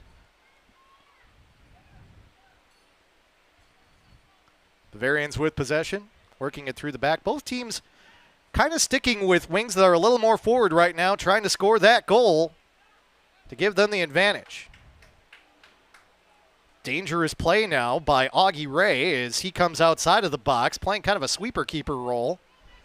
Gets challenged, is able to keep possession. Now the Bavarians will work it towards the near side. towards the middle. Torrent sitting back a little more now, and the Bavarians are taking more advantage. Striker. Taken away. Gongora. Tripped up. Holding his ankle. Referee says play on. Ball over the top. Ray's going to come all the way out. And 5 yards outside of the box, he's able to clear. Looks like everyone's okay down there. Jamie Lecomte still reaching down towards that foot. Some of the Bavarian fans on the far side not happy that the Torrent were awarded a throw-in. Maybe with the fact that the throw-in came as far forward as it did. Shanklin, our referee, orders the ball back closer to the midfield stripe. Torrent will continue to play it out of the back. Pill. Again, looking for an angle. Back to Jai Shea Bailey. Forward. Little back heel. Back to Nestus. To the far side. Taken away. Joey Rosh. Taken down. No whistle. Nestus. Edge of the box. Left foot. Taking it towards the end line. Plays across. Goes off the outside of the net. Couldn't curl it in.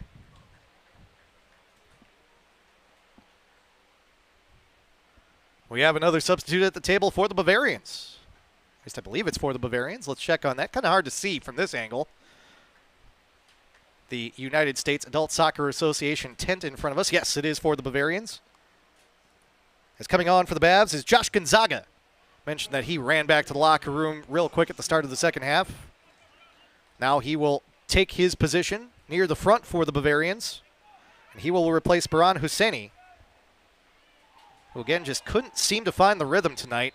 Now we will get a whistle and a foul as contact was made in the back. And we have one of the Bavs rolling around on the ground in a great deal of apparent pain. We're going to have some conversation here as referee Ryan Shanklin doesn't like what he's hearing between Brett Dietz and the player who committed the foul for FC Milwaukee Torrent, Jamie Lecomte. And down on the ground right now is Alan Salmeron, the forward for the Bavs, the Marquette alum from Cicero, Illinois.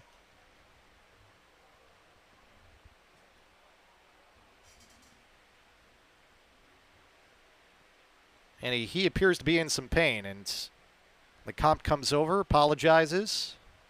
Sporting move on his part. Salmeron is up. Still moving a bit gingerly, but looks like he's going to try and play on.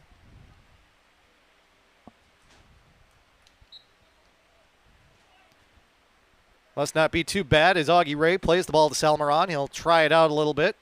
Coming forward. Torrent do not step. Ball played out. Bavarians will try and work the far side wing. 1v1. The substitute, Dagara Zamani, can't hang on to it. Played up. Second ball. Won at first by the Bavarians, but they can't keep it on the table. Throw in for the Torrent.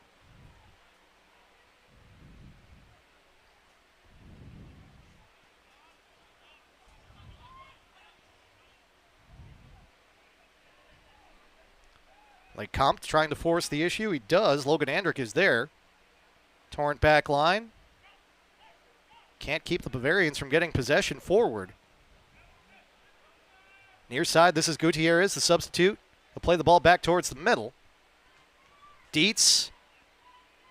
Attempted cross, deflected away. Ball over the top. It dies for Gonzaga. Gonzaga can't find anything, though. Can't get a turn. Cross back in.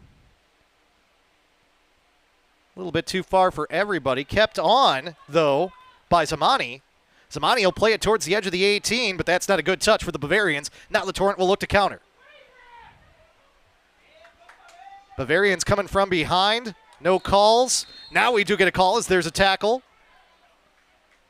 It comes against Ludwig, who was trying to make that run. Some commentary from the Bavarians. Brett Dietz not happy with Max Ludwig right now.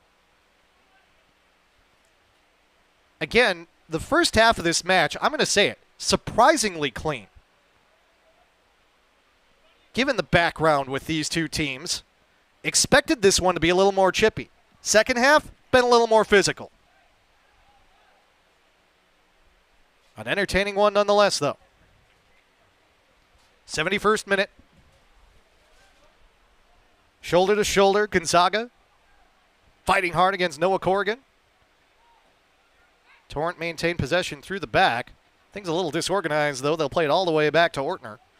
Ortner, he'll work it to Shea Bailey, we should say. Back to Ortner, and the Torrent maybe just trying to calm things down a little bit here after a couple fouls and a few words.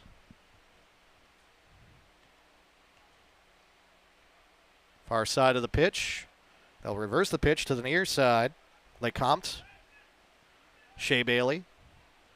Now they'll try and play a through ball. One touch towards the edge, but way too far out in front of Taylor Pill. Out beyond the touch line. Throw in. 72nd minute. One of these two clubs will join FC Arizona, Tobacco Road FC, and the New York Pan-Cyprian Freedoms.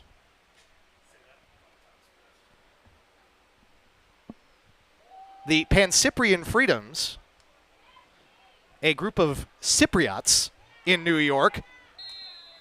Tackle, foul called against Jose Gutierrez. And Mr. Gutierrez is going to be shown the first booking of the night. Gutierrez, the substitute, is booked in the 73rd minute.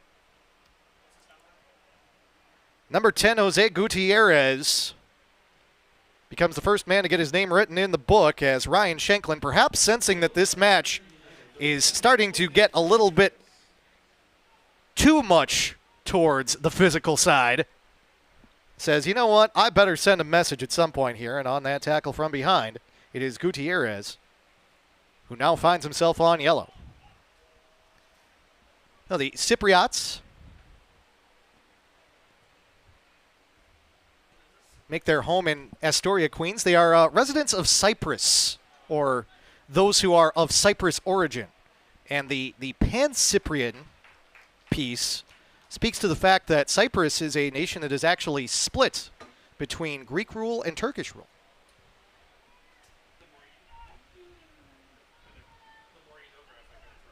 So, again, we mentioned their rivalry in New York with the Greek American Athletic Club, formerly known as Greek American Atlas Astoria, also in Astoria, Queens.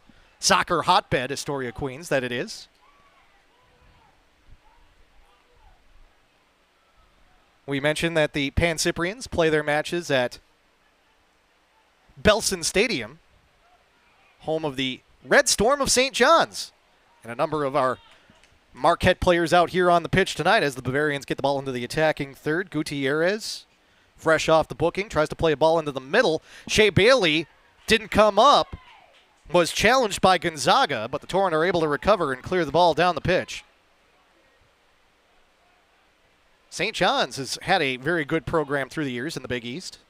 The Big East now has 12 men's soccer teams because they will add Akron to the mix. The Akron Zips, an outstanding program. Multiple national championships in Akron for them. Although, in their one NCAA tournament trip to Milwaukee, they actually fell to Marquette, 2013. 1-0. Overtime goal for Marquette to put him through to the next round.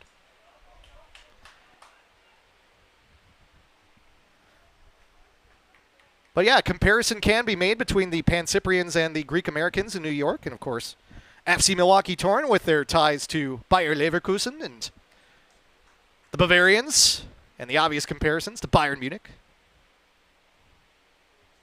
I think we said it before in the broadcast, but just in case, mentioned all the folks that are watching in New Zealand tonight also. Guten Morgen zum alle die Deutsche. Ob wir jemand auf Deutschland unsere Broadcast gesehen? Auf Computermaschine? Took some German in high school. Kevin O'Connor, his response to me saying that was, sure. 9999. I think that's the passcode on my luggage, actually. There was one time here, as we do get a substitute, by the way, for FC Milwaukee Torrent coming on. Sam Carlos. He will replace Lucas Nestis, who has worked very hard in this match, but he'll give the Torrent a little bit more energy as he comes on with fresh legs.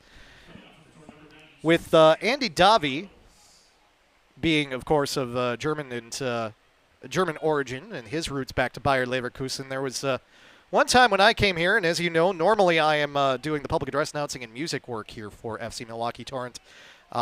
Slip over the ball by the Bavarians, working hard. Alan Salmeron, he gets taken down, but we will get a call against FC Milwaukee Torrent. The card comes out of the pocket of official Ryan Schenklin, and he is going to come over to Jamie Lecomte and say, enough is enough. Your name is going in the book in the 77th minute. One booking now for each side. Gutierrez with the booking for the Bavarians. Now Lecomte on yellow for FC Milwaukee Torrent. Just getting a little bit too physical there. And like I say, that may not necessarily be just for that foul. That may be for repeated offenses. As Lecomte now, after the foul well forward that took down Salmeron, has officially been cautioned about his actions. Shea Bailey has that one kind of right up on him. Able to recover, gets it away. Piscaglia out to the wing. This is Carlos, the recent substitution. To Ludwig. Ludwig, he'll take it back towards the middle, allow the Torrent to come forward. Nice through ball. Lecomte has it taken off his foot. But once again, Shea Bailey. Look at the speed from Shea Bailey. However, that's not a good ball. Taken away, Gutierrez. Plays it back, Gonzaga. Outside the 18, taking it forward, step over, little dummy move. Tries to cross, sliding tackle, Torrent. Bavarian fans not happy. They thought that maybe a hand got on that ball inside the box. But honestly, the way this match has gone, and I say this not just as someone who is on the payroll for FC Milwaukee Torrent, but just as a football fan, I don't want to see Ryan Schenklin, the official, decide the match on a call like that. This has been too good of a match to have a questionable handball in the box ultimately make the decision. Want to see this one won by a fair and good strike. So I don't mind that non-call. Sliding, good tackle, good effort. Don't mind the non-call there, even if it was a handball. Hard to tell from this position whether it was or wasn't. Low cross into the box. Limping Torrent player for a second. Looked like he got caught up. Then the Bavarian player falls down. Torrent go on the counter. Bavarians have had a lot of possession over the course of the last 5 minutes. Torrent now trying to get things back in order.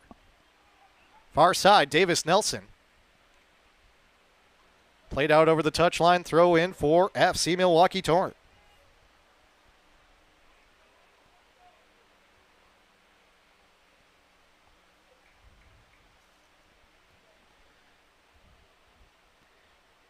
If you had the chance to see that halftime interview with Bruce Bodie, we talked about some of the great rivalries between these amateur clubs that go back so far. And I mentioned, really, the heartbeat of American soccer are these amateur clubs. And, looking back at the history of this USASA Amateur Cup,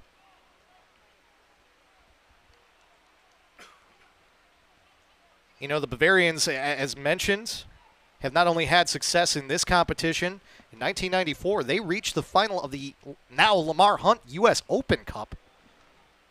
Lost to the Greek American Athletic Club of San Francisco 3-0. Kind of a sad story with the Greek Americans out of San Francisco. That club dissolved in 2005. Also, the trophy that they won for that U.S. Open Cup, that was destroyed in a fire in 1997. The owners of that club also owned an industrial laundromat, and there was kind of a plague of fires in industrial areas in San Francisco in 1997. And unfortunately, a club with a great history in the San Francisco area, the Greek Americans, had trophy after trophy from the many competition wins that they had, including 2 U.S. Open Cup wins. Their first came in 1985, but All those trophies were destroyed in that fire, and unfortunately, again, the club dissolved in 2005. Both of the owners of that club have since passed away, but it just goes to tell you, we get a shot from the Torrent, and that goes dangerously close to the upper 90, but not on target, as we're in the 81st minute of this match, and we're at the point where if either team can find a goal, that might be what puts them through. Piscaglia again. So dangerous. Unpredictable. Paco Piscaglia. The San Marinian.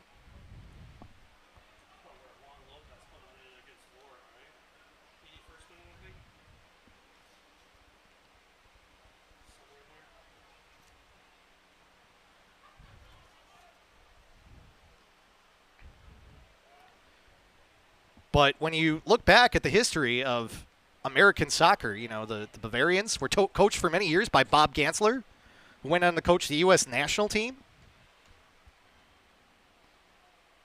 Bavarian history dates back to 1929. Torrent inside the 18. Cross, one touch, edge of the box. Bavarians think there was an offside. Nothing called. Ball played towards the middle.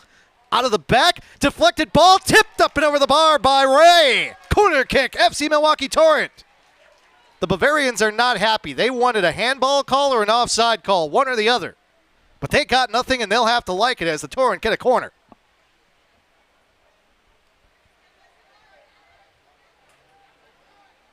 Pill will take it from the far side. This corner will come out of the southeast.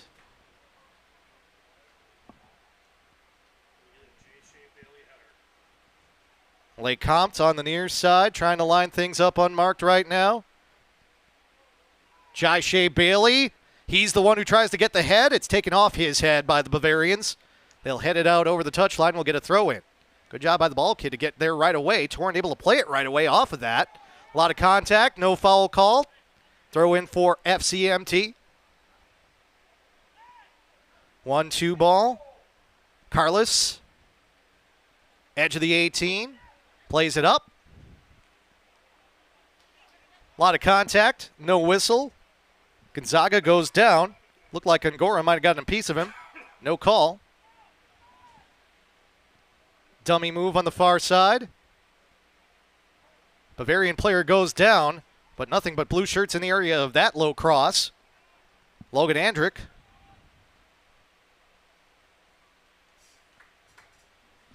The specter of added extra time seems to grow closer each and every minute.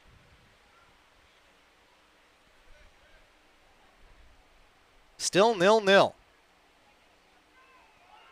There has been no lack of opportunities for these two teams. Numerous balls have rattled off the woodwork in this contest.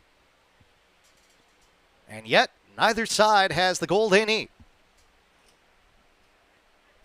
That trip to DeKalb looms large for whoever can win this contest.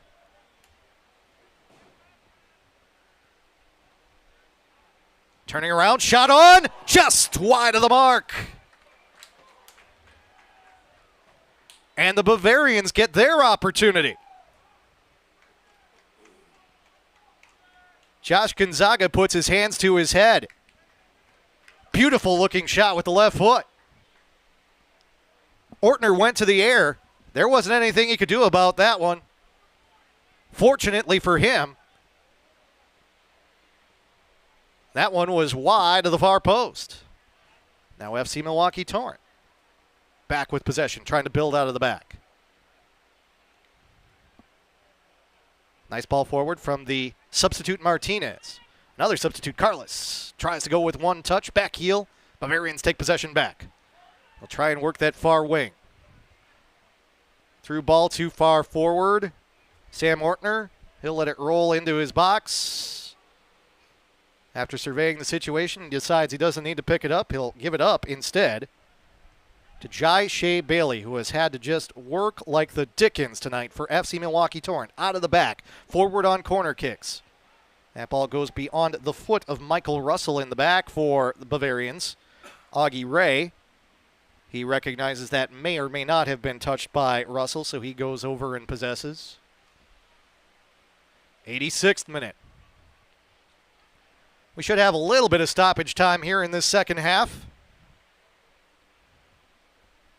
Not expecting a lot of it, though. My guesstimate is 2 minutes. If we had one in the first half, we did have that brief injury stoppage for Alan Salmarin, but not a long stoppage at that. Right in front of the Bavarian technical area, it's Gutierrez. Cross towards a runner. Taken down in the box. No call. Goal kick for the Torrent. Dagara Zamani went down in the box, but Ryan Schenklin decides that is not worthy of a PK. And again, when we've talked about the surface here and the fact that Zamani kind of had a little bit of lean to him, and the fact that this surface, again, very flat, not a lot of grip to the turf here. There wasn't a lot of heavy contact. There was nothing obvious. And again, in a match of this much importance, good on Ryan Schenklin for deciding that he's not going to make the decision basically as to who is going to win or lose this match on a questionable call. Bavarians want a foul call there. Looked like it was shoulder to shoulder. All of a sudden, the Bavarians going to the ground a lot, but Ryan Schenklin not giving the Bavarian fans what they want. Now the Torrent maybe trying to catch the Bavarians a little off guard while they are overly concerned about the officiating. Pill on the near side. Torrent staying onside. Cross headed away at first by the Bavs. Coming over to send it further down the pitch is Rosh.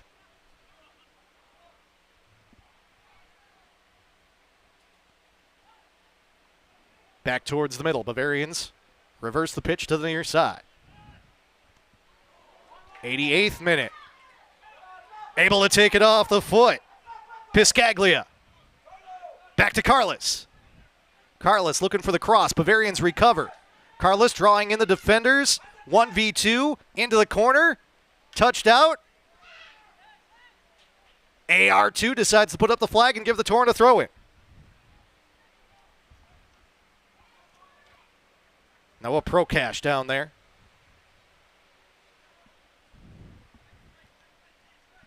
Throw in for Pill in the Torrent in the 89th minute. Have not seen an indication of added time just yet. Pill gets around the defender. No foul call. Now we'll get the offside flag as too far forward for FC Milwaukee Torrent with Sam Carlos. Still looking at the fourth official to see if we'll get an added time indication. Might be a little early yet given we're still in the 89th. He is hopping on the microphone, though, to talk with Ryan Schenklin, see if Schenklin has any thoughts. Schenklin is talking with the Bavarians as he makes his way down the pitch. Off the Bavs throw-in, Torrent get possession back. Ooh, nice move there by Jamie Lecomte. But the pass is too far forward for Carlos, and Carlos loses his footing, and we are starting to see footing be an issue out here now. As things get more humid, as it gets a little dewy with it being this late, it's a little bit tougher to keep your footing, and it may be a defender who can't keep his feet that might decide this match. Played back. Does look like the indication is 2 minutes of added time. 2 minutes. Ball played in towards the middle. Coming over the top, Piscaglia. Can't get to it. Over his head. Over everybody's head.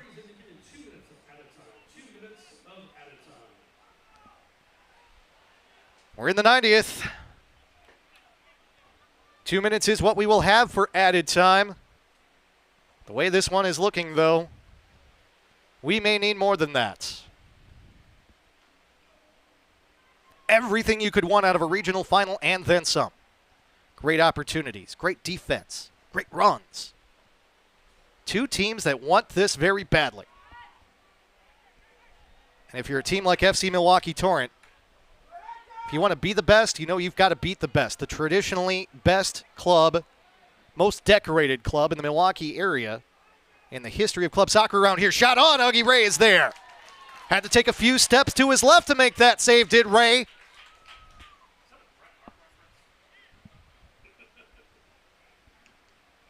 But Ray is able to make the save. And that's one, too, where you talk about the footing. Augie Ray, with those shuffle steps, all it takes is one little stumble, and that ball could go in. We are into extra time. Ball played forward, no one making a run for the Torrent. Ray is just able to let it settle at his feet. He'll pick this one up, and at this stage of the game, the Bavarians might want that 5-minute break in order to get a little bit of energy back and prepare themselves for some added extra time football.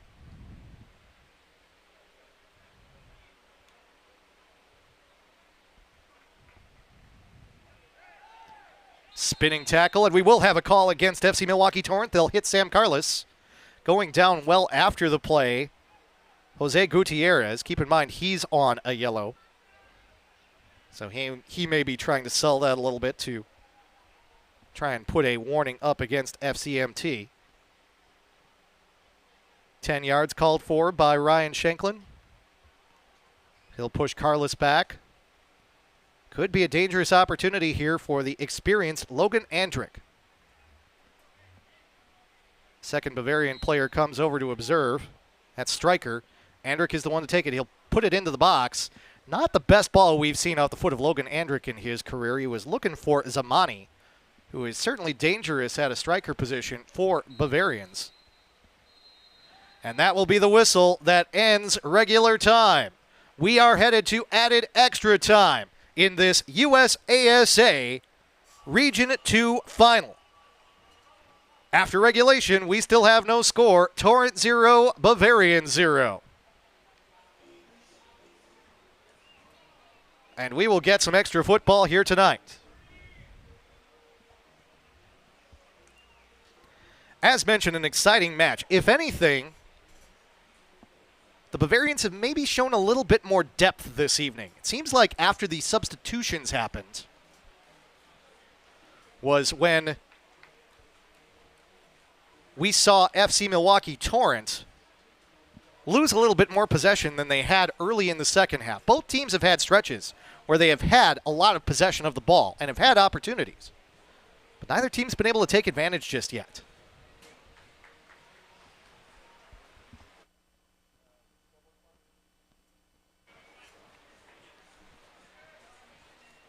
So now we had to add it extra time, and I'm assuming, I will not say this for sure, but I am assuming that we are going to play under FIFA rules in which we will have 2 additional 15-minute periods played in full. I am receiving a nod from some of the other folks in the box where, yes, we will have a 5-minute break, and then we will have 2 added 15-minute sessions that may have some added time on them as well, in which, if one team scores, it will not be a golden goal. No. So is it 2 10s or 2 15s? 2 15s is what we're getting, yes. And then we would head to the spot, yes. That's how it would work. Round of 3. 5. Just like you see it in the World Cup, kids. So the adventure is on here. Everything you could want out of a final and then some. And take my word for it when I say that both the Bavarians and the Torrent want to win this one in the added extra time. The phrase that you hear every single time you see a match in knockout play go to PKs is penalties are a lottery. It is a 50-50 chance if you go to the spot as to who's going to win and who's going to lose. It's not necessarily that there is any skill to PKs. If you're a striker, all you got to do is basically just make sure you pick a side and you put the ball on frame. It's up to the keeper to guess. There's not enough time to try and read anything or make the right or wrong decision when the guy is 12 yards away.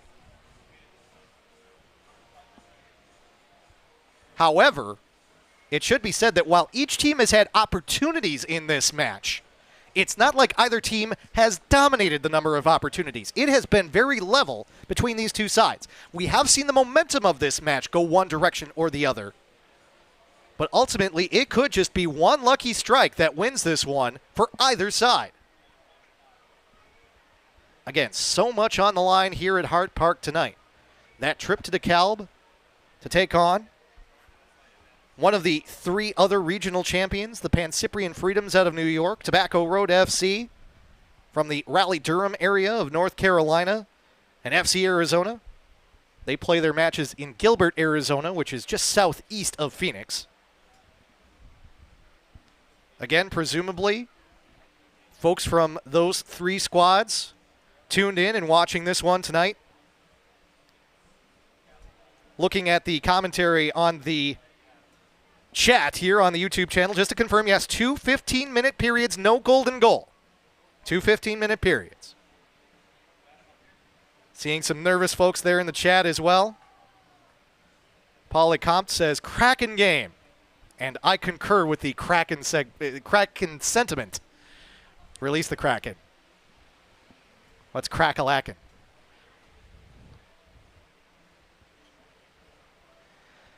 Looking at the chat, too, someone asked if the track is a part of the pitch on the far side. The answer is no. However, there is not much room between the touchline and the track. So there is an equivalent amount of space between the touchline and the track on the far side that there is on the near side, and it's the yellow line. It is the closest line to the start of the track. So I would call that about 1 yard of space between the touchline and the track on both sides. And we have seen it more so on nights when we have experienced rain. Not the kind of rain we got on Saturday night when it was the Kevin O'Connor show during the weather delay. But, guys, hey, you know, if you aren't aware that the track is there and you don't slow down before you hit that track, there's not a lot of traction on that track. And especially if you're wearing studs, quality studs that can get some grip on, again, this very flat surface, you may hit that track and your feet may not agree with your decision to stop. And let me tell you something, that track, it is a rubberized surface that is very grippy on skin if it isn't on studs. And slipping and falling on that track can leave a pretty good raspberry if you do it. Looks like the Torrent will kick it off to begin the first of our added extra time periods of 15 minutes.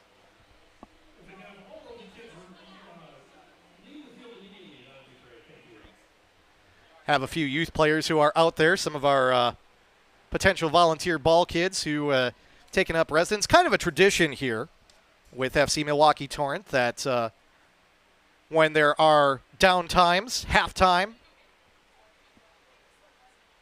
in particular, kids are allowed to take the pitch in order to take penalties. On the nights when FC Milwaukee Torrent's biggest super fan, T-Man, who we finally saw on Saturday night, he's had some other stuff going on with his life, so we haven't seen him as much this season, but likes to go down there and be the keeper for all of the youth players as they take the penalty shots. And always a good time for the youth players when they come out here to Hart Park and get to be a part of the action down here. And by the way, I want to mention T-Man. It was good to see him on Saturday night. Good to have him here once again. I made the comments. I was on my way to an RKC Third Coast match down in Racine, and as we know, there are the train tracks just north of Hart Park here. The train comes through quite often, and there are train tracks on East Washington down in Racine, where close to Pritchard Park, where they play. And of course, as seems to be inevitable for me when I work a Torrent match here and the train comes through and I'm trying to come in and delays me by about 5 minutes, I'm on my way down to RKC, and the train comes through down there and delays me. And T-Man always had a song as the Torrent play across into the box. No one's on the back end at first, although it's played back into the middle. Ray goes down. No call from the official. It stayed on, but the Bavarians were on the back end and were able to clear it away on the ground. Torrent still with it. Nice 1-2 ball to the edge. Cross into the middle, headed away by the Bavarians. Torrent get it back one more time, though. Now T-Man, as this cross comes in, far side over the top of everybody. Torrent aren't going to be able to chase that one down. We'll get a goal kick. Has a song he likes to sing when the train comes through.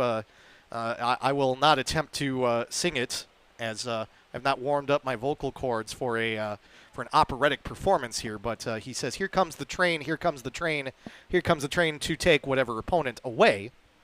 And I adapted that to say, here comes the train, here comes the train, here comes the train, to cause Dan Pfeiffer delay. I thought it was amusing. Maybe those of you out in YouTube land aren't as impressed. Certainly there are more comedic videos out there you can go and watch. We did get a question about who is on the pitch for the Torrent. I can tell you who's on the pitch for the Bavarians. That's Josh Gonzaga, who lines that ball well over the crossbar. Eager to perhaps try and get something started here at the start of added extra time for the Bavarians. Up top right now for FC Milwaukee Torrent, you've got Paco Piscaglia, Alejandro Martinez, also on the near side. Max Ludwig in the midfield for FC Milwaukee Torrent. Challenge on Ortner. Got spun around. No call. Ball goes out over the end line. Ortner will get another goal kick opportunity. Shea Bailey still in the back for FC Milwaukee Torrent, along with Noah Corrigan. Your two center backs. On the near side, Davis Nelson. He's played the entirety of the match. Try and get an idea on who's on the far side for FC Milwaukee Torrent, but not always easy to tell with the guys when their backs and numbers are turned away. I like to say that in my world, if I cannot see your number, I don't know your name. And by the way, yes, I do say that to my wife around the house, too. She typically wears number 5, and that's how I know to call her Pam. When I can't see her number on the back, I call her by other women's names. I'm surprised I'm still married, to be honest with you. Ball over the top. Coming down to Alejandro Martinez. He will chase it down after it's tapped away. Well outside the 18. Played back to Max Ludwig. Ludwig, low cross, sent away by the Bavarians.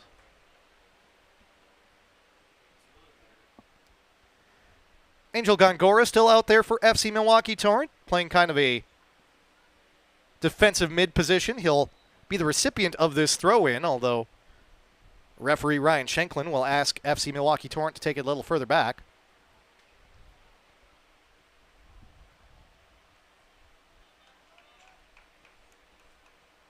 Also looks like we have a new face out there for FC Milwaukee Torrent. That is number 20, Brandon Kaup. He attends the University of Dubuque. Comes to the Torrent from Wisconsin Rapids. Kaup with that touch right there, but the Bavarians are able to take it away as Kaup didn't really have much help around him. Augie Ray, he'll send it away for the Bavs. Knocked down by Logan Andrick. Andrick spinning around over the ball. Makes the safe pass back to Stryker. Back to Andrick. The Bavs are looking for the right opportunity. They'll play direct. Edge of the 18. One move. Ball. Gonzaga not able to chase it down. Seems like the Bavarians at this stage of the game, again, are just looking for that right chance. We're not seeing them move a lot off the ball. It seems like the guys who are in motion are going to be the ones who play the ball. And both of these sides, you can see it right now. No one really moving around unless they are around the ball. It has been an emotional match. It has been a hard-fought match on this humid night in Milwaukee. Again, it's gotten cooler as the night has gone on, but it doesn't feel any less sticky.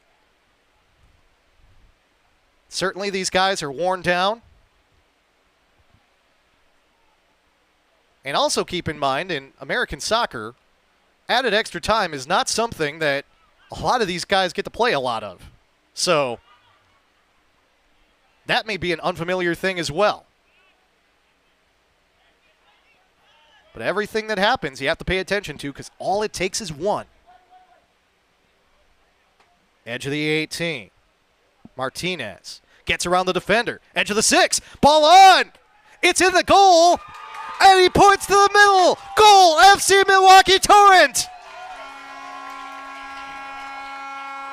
Chaos in the box, and the Torrent score in added extra time.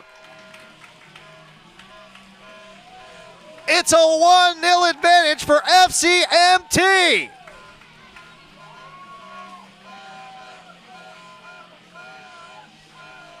Augie Ray was there. The ball just slipped underneath him and in.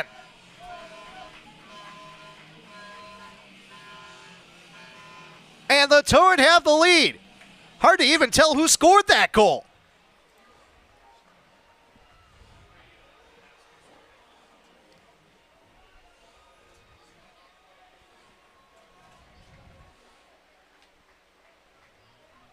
I believe it was Piscaglia.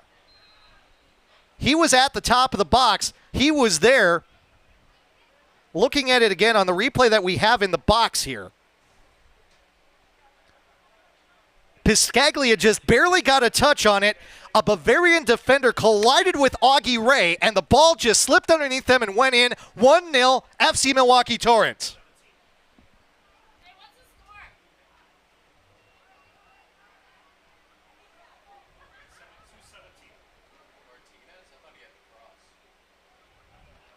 Looking back at it, yes, it was Martinez with the cross into Piscaglia, and Piscaglia was the one who scored.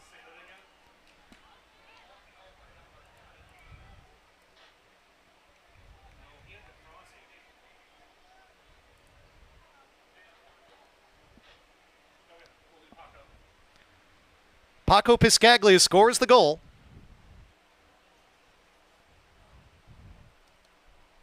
It came in the 97th minute. And now the Bavarians have to push forward.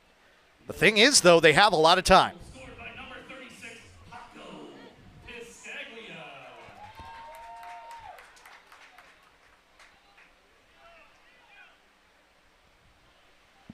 Now that we seem to have things figured out in terms of the goal. And again, we expected it to be a spectacular strike to give one or the other team the advantage. Ultimately, it was the Bavarians having too many guys in one place at one time.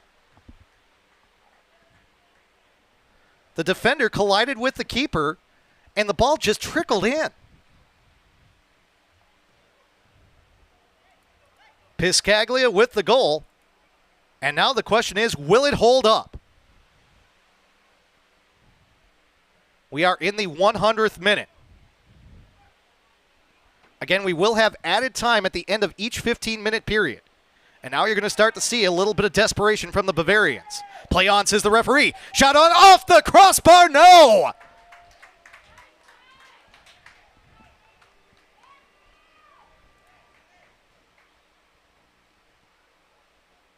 Torrent almost double the advantage. Bavarians play it quickly.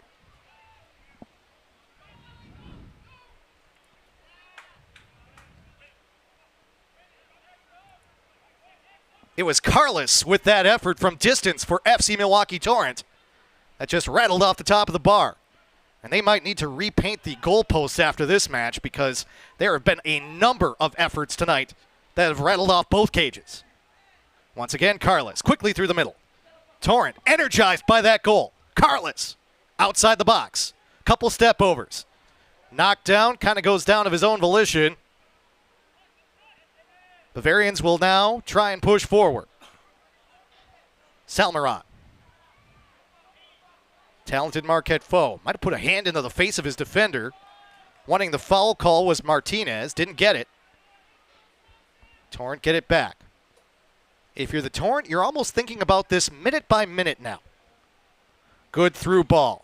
With the Bavarians as far forward as they are, you might have the opportunity to get a second one, and this will be a corner kick for FC Milwaukee Torrent. But now what you want to do is just make this match shorter and shorter. Actually, they're going to say that it was off the Torrent. So this will be a goal kick for the Bavarians.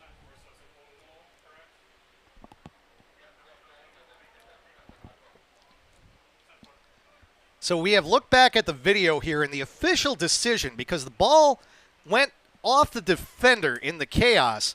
They are ruling that they are changing the decision on the goal to an own goal. So they are calling it an own goal against the Bavarians in the 97th minute. Piscaglia was there, but with, again, hard to see even on the video with the ball just kind of going underneath everybody. And again, that collision between the Bavarians defender and the keeper, Ray. For as much as we have talked about the quality of football that the Bavarians have played throughout their history, amazing to think that here in this regional final that they're playing away at FC Milwaukee Torrent, it may be an own goal on their part that keeps them from going to the 100th anniversary of the USASA National Cup. Stunning. Corner kick, FC Milwaukee Torrent.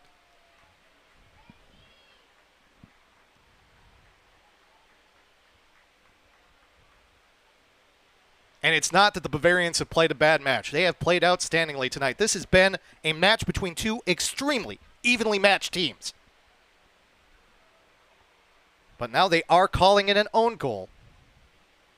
And that could be what puts FC Milwaukee Torrent through to the national semifinals. Corner kick coming up here for FC Milwaukee Torrent. Pill. Over the top. Headed out. Torrent won another corner. Ryan Shanklin says, Bavarian United, goal kick.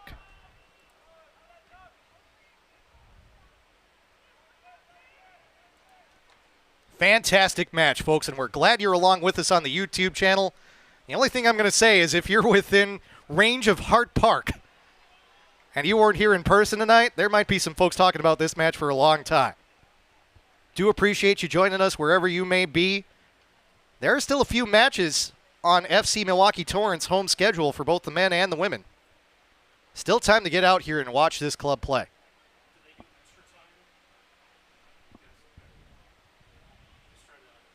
Throw-in coming up for the Torrent.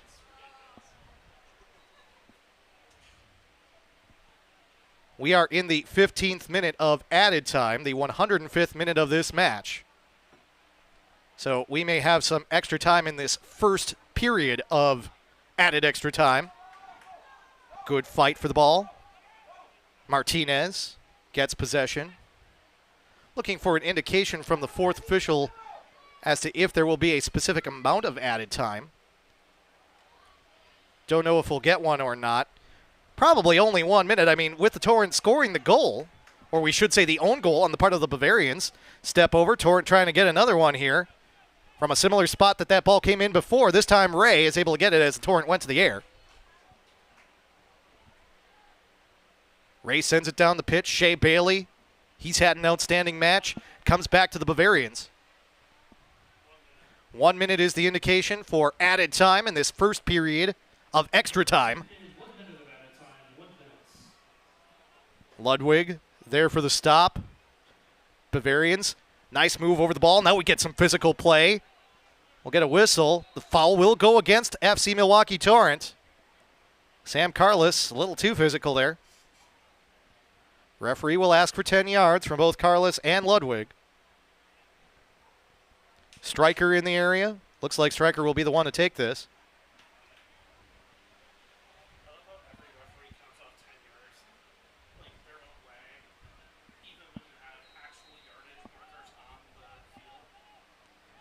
Stryker into the box.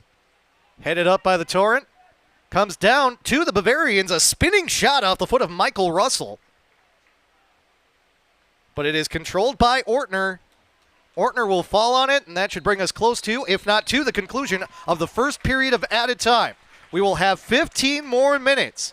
Can the Torrent hold on, or will the Bavarians force even penalty kicks at the end of this one? We will find out, as after this first period of added time, it's FC Milwaukee Torrent 1, Bavarian United SC 0 on the strength of an own goal from the Bavarians to the Torrent in the 97th minute. We should get about 2 minutes of stoppage here before we start the next period of added extra time. This should just be a momentary delay before the teams get back out there. Just a stunner of a goal. For all the great efforts that we have seen tonight, shots on the half volley, shots from 20, 25 yards out, ringing off the bar. It's a ball that just trickles across the end line on the north end, off a Bavarian defender. that has the Torrent with the 1-0 advantage right now. It is a beautiful game, but at times it is a cruel one. Still time, though, for the Bavarians to get one back, and Tom Zeiss is down there trying to organize the efforts for the Bavarians, knowing that they are down to this FC Milwaukee Torrent team. This would be a monumental victory for the Torrent franchise, especially given the history with the Bavarians, with this city, with the Bavarians in this competition. If they can just hold on for 15 more minutes.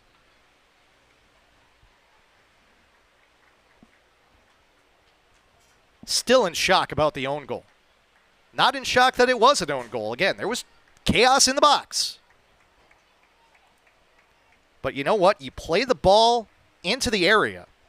And the Torrent have been playing a lot of balls along the ground, and that's one reason to do that. You know, you go over the top a lot, you can find a friendly head. We saw very early in the match, Jai Shea Bailey was in the right place at the right time for a header on a corner. That works a lot of the time. But you know what? Balls along the ground can take defenders by surprise, especially if you play them towards the net. And it doesn't take much when the ball's inside the 6.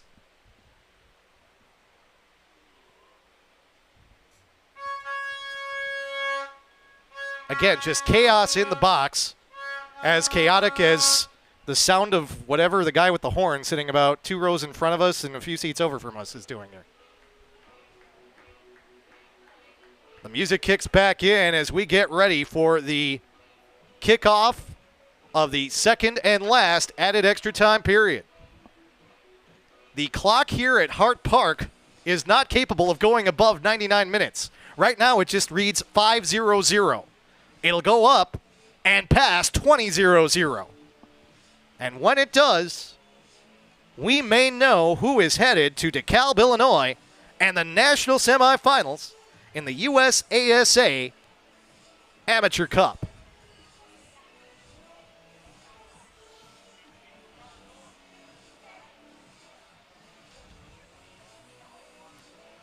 For what it's worth, the cup is named after Fritz Marth, who was part of the administration for the USASA. In addition to winning that prize, whoever wins the U.S. Amateur Cup will also qualify to be in the Lamar Hunt Open Cup. The prestige of that competition, we don't need to explain. That is America's equivalent of the FA Cup in England, where teams from MLS and the USL Championship level have had great success since those leagues have been created. Oftentimes that has been an opportunity, again, for some of the guppies, as they're often called in the FA Cup. That's where some of the most fun matches happen in England. And we talk a lot about the Premiership here and the Premier League, and you do get some of the good stories in the Premier League, but for the most part, it's the Big Six that win most of the time in the Premier League. But when you get the FA Cup, a lot of the time, the bigger clubs will have to go to the smaller clubs. It'll be a financial boon for the smaller clubs as they pack in fans from places like Liverpool and London. And then every once in a while, you see these minnows because the bigger clubs, hey, you know what? It's the FA Cup. Only one team can win at the end of the day. They're maybe more focused on, again, matches in the Champions League or, Europa. Ball played forward by the Bavarians inside the 18 quickly. However, FC Milwaukee Torrent able to get it and able to clear, although that clearance goes off Angel Gongora. And we'll get a throw in for the Bavs. If anything, FC Milwaukee Torrent with now about 14 minutes or so remaining in this match, the more you can just clear the ball down the pitch. And I'm not saying you have to be completely disorganized. It doesn't have to be chaos. But you just want to keep it out of this part of the pitch that the Bavarians are in right now, because that can happen. Shot blocked. Bavarians still over the ball.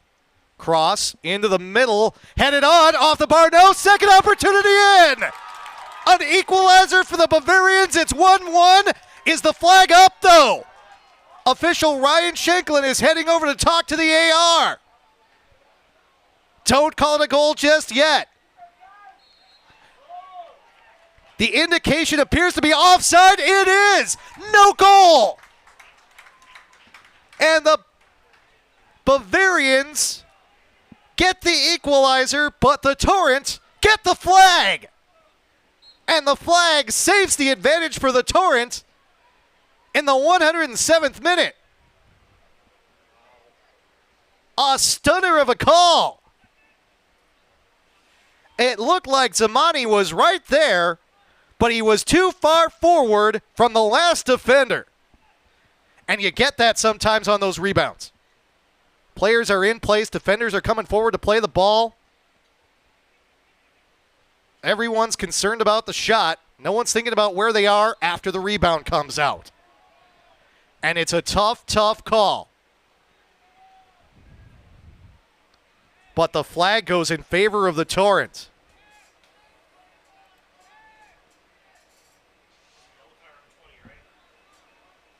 Now it appears as though we've had a booking. I went back to observe the replay of the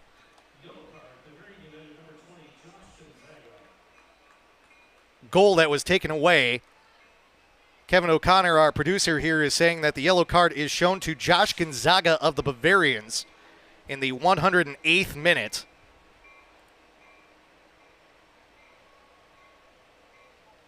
And I'll tell you something. Credit to Ryan Shanklin, Corey Beecher, and Noah Prokash, our group of officials tonight. That is a hugely difficult call to make in that circumstance.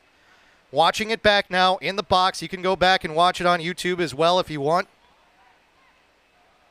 Ball played into the middle, headed up, and it's an obvious call, folks, as I watch it back on the replay. As it comes back down, the Torrent defenders all have their arms up. They're all saying it was offside. And indeed, as the ball hit the crossbar,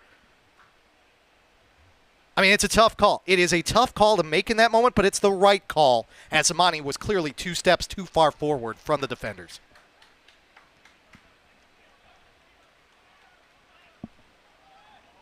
You know, too, the other thing, and I want to credit the Bavarians here, because class organization, they didn't get upset. They've kept their composure. They know they still need that equalizer, and they've still got 11 minutes left to get it. Something like that happens. It's easy at this level. But again, we talked about how this Bavarian side has so many guys who have been around this game for so long. So many of these guys are coaches themselves. And what do you say to your side if you're a coach in that moment? Hey, we've got to get our heads screwed back on straight, and we've still got to get this equalizer. And the Bavarians have it in the attacking third. Going down over the ball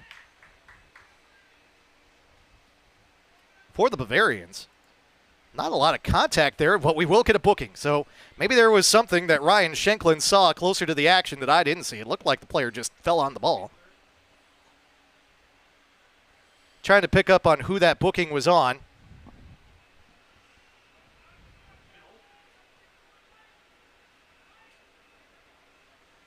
I believe it went against a substitute for the Torrent. That's Paul Sayas, who is out there. 27. That's who I believe it was on. Free kick for the Bavarians into the box, headed away. Substitution made for the Torrent at the break. Paul Sayas, I believe, was the one who drew that booking. We're going to get a whistle and a foul call against the Bavarians here. A lot of contact once again. And now we have a Torrent player down. The foul will go against the Bavs.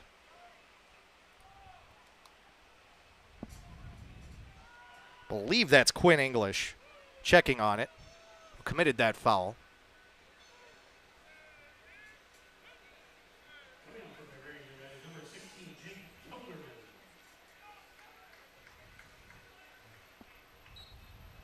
I'm going to correct that. I believe that was Michael Russell who committed that foul. Also pointed out to us that the Bavs did make a substitution at the break. Jake Kelderman came on. We talked about the fact that Chris Kelderman is sitting right underneath our broadcast position here, head coach of the Milwaukee Panthers. Josie Kelderman played for the Marquette Golden Eagles. Have seen her play for FC Milwaukee Torrent. There are a number of connections between these two sides. Throw in. Headed over the top. Bavarians can't get anyone on the back end. not active tonight for the Bavarians, but on their roster, Aiden Moyer, whose sister is Senya Moyer, who plays for the Torrent. Yes, Paul Saez is who we are saying had the booking for the Bavarians. So, or correction, for the Torrent. So we're trying to make sure we have all of our numbers and T's crossed and I's dotted here in the box as the train comes through. We are in the 113th minute. There will be some stoppage time, trust me, at the end of this extra time session. Ball ping-ponged back and forth through the midfield. Piscaglia sends it out to the wing. Piscaglia going on a run. Looked like the Torrent were well offside, and indeed, the flag goes up.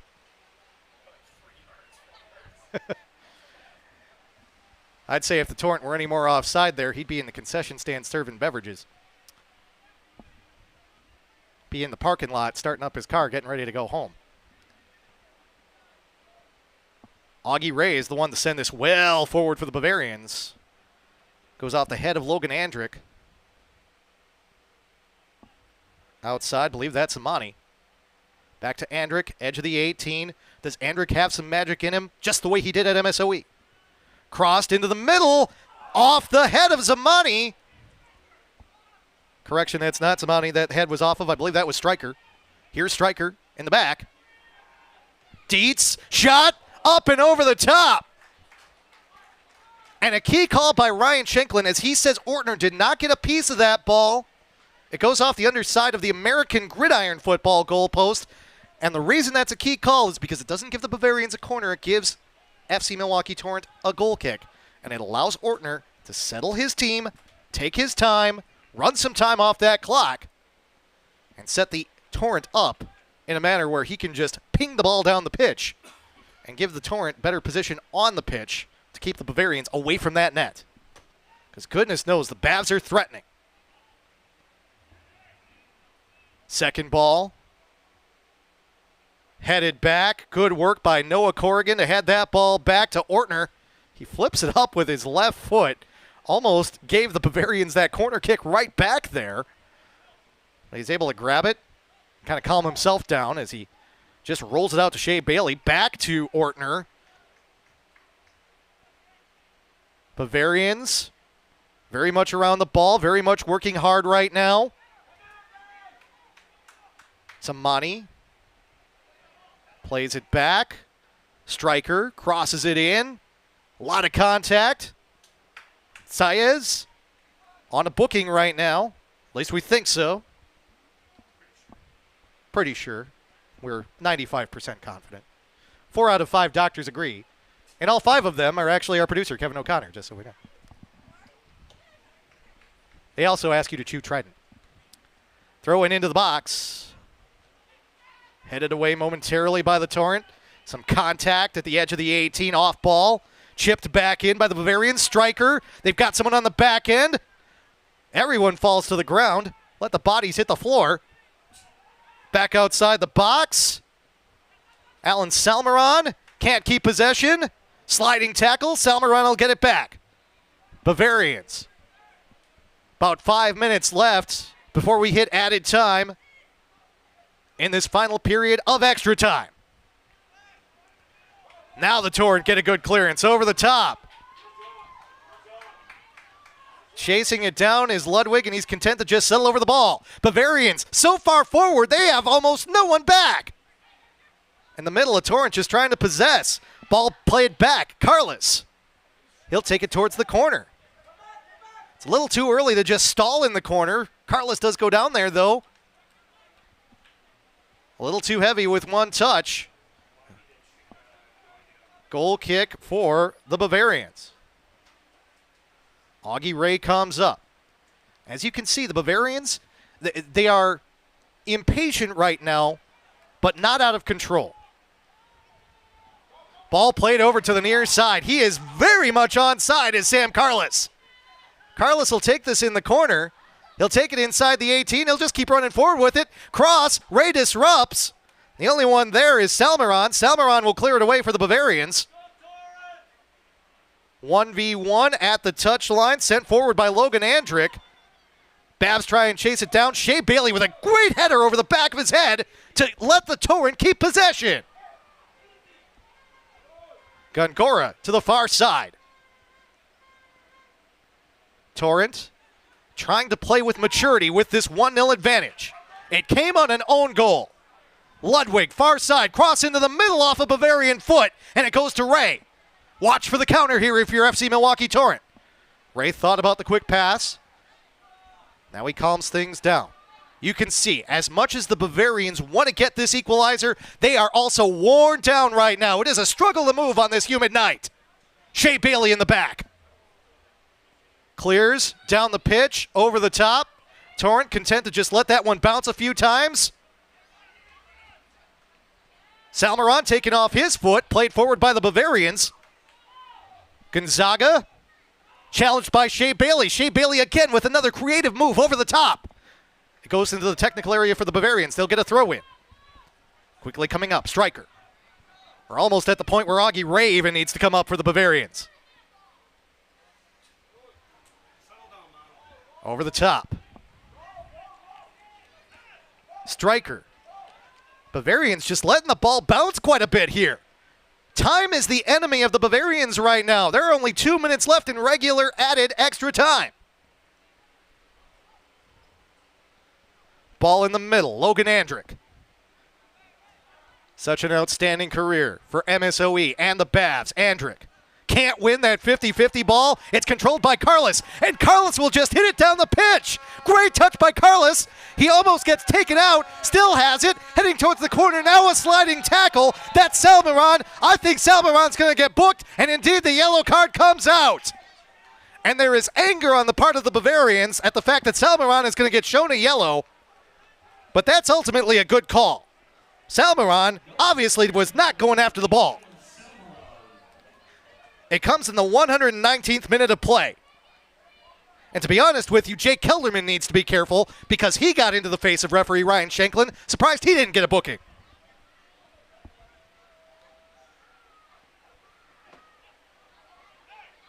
Now we have some pushing and shoving over the top of the injured Torrent player. And that's Brett Dietz who's trying to help the player up, but he's still down. And the Torrent are saying, hey, you know what? We're going to take care of our own teammate. Drama in the final moments of this regional final. And ultimately, all this is going to do is add to the amount of added time that we will have at the end of this extra time.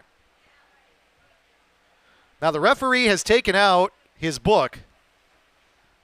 Let's see if he shows another yellow card here. Carlos was the player who went down. And still talking with Ryan Shanklin is Kelderman.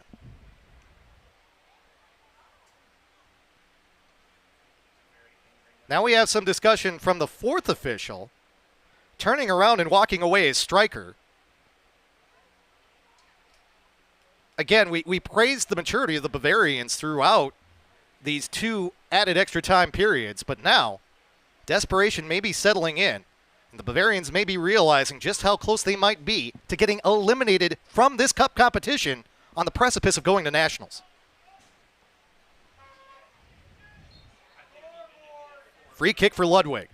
Ludwig, he'll just chip this one into the box. Little back heel. Bavarians get possession. Almost a handball. No call. Played well forward. A little bit too optimistic. Controlled by FC Milwaukee Torrent. Gongora.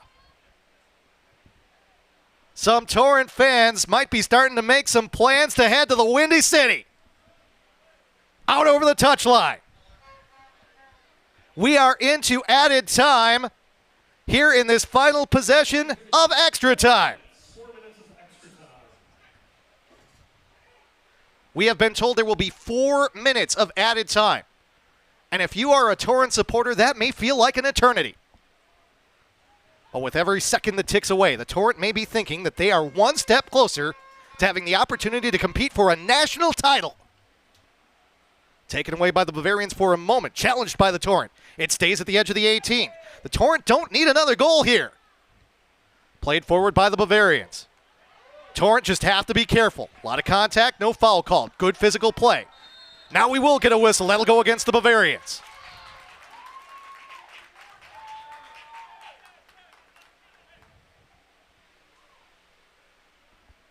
Two minutes in to the final session of stoppage time. Ludwig over the ball. At the conclusion of the match, we will keep things here for the award ceremony. Good challenge by the Bavarians. They get possession back. Might be their final opportunity of the night. Salmeron to the near side. Gutierrez. Knocked out. Throw in for the Bavs. Brandon Kaup came over to challenge there.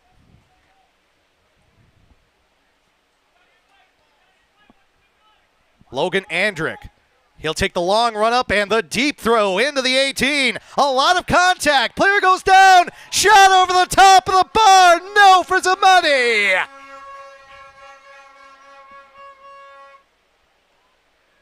Play on, said Ryan Shanklin. Zamani was there. Reason for Shanklin to call advantage given the shot. But Zamani couldn't put it on frame. Third minute of stoppage time. The folks who came out to Hart Park have gotten their money's worth tonight.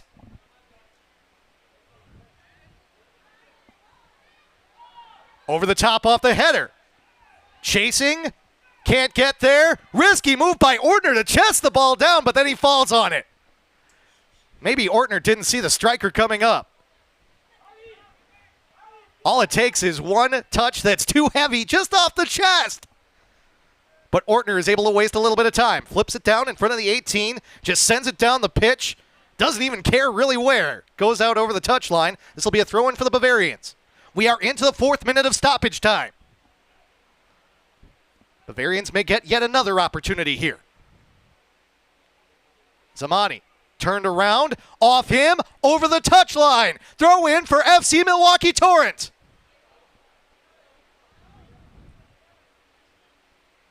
And now you start looking at Ryan Shanklin. When is he going to blow that final whistle? We're into a fifth minute of stoppage time now. Down the wing. Sent towards the middle. No one there for the Bavarians. A clearance here could end it. Sent up and over. And there's your final whistle. FC Milwaukee Torrent, get ready in that toddling town. They are your Region 2 champions.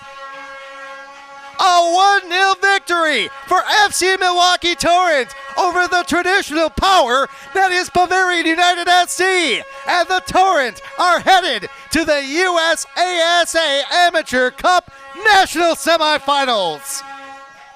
Do you believe it, Torrent fans?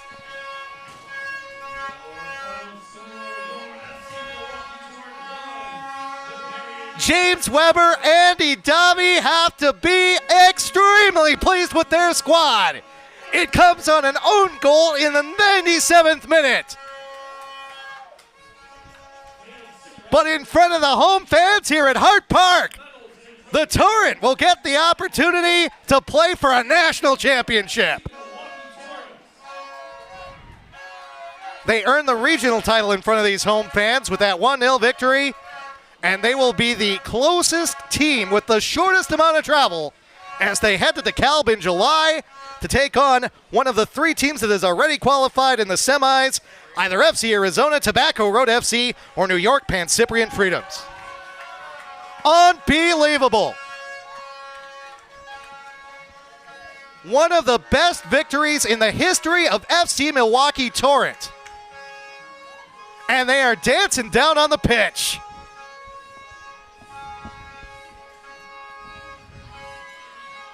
A banner night for this club. And just watching Andy Davi down on the pitch right now. Davi has had experience with both of these clubs. And for him to know that he built the Torrent into a club that was able to beat the Bavarians to head to the national semifinals, what a feeling it must be for him right now. What a night for FC Milwaukee Torrent. Unbelievable.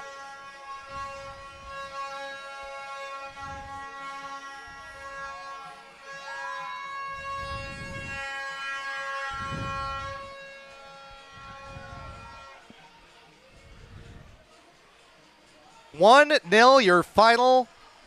It required an extra 30 minutes of football. And it came on an own goal.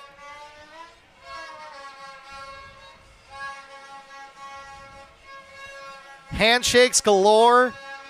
Smiling, happy faces with apologies to REM.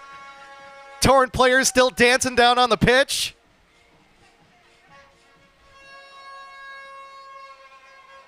And the celebration is on here at Hart Park. Meanwhile, on the other touchline in the technical area, the Bavs stunned to fall to FC Milwaukee Torrent. No, it didn't happen at Heartland Value Field, but it happened here in their hometown.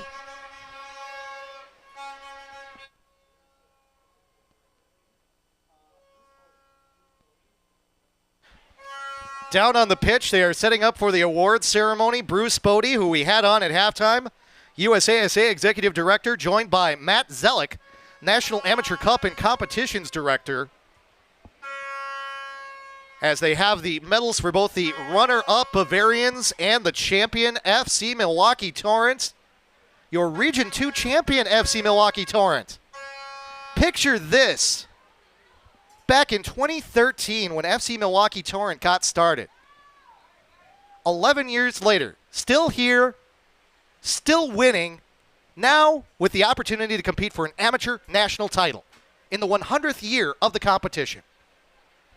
Some of the Torrent players still just holding their heads, hands on hips.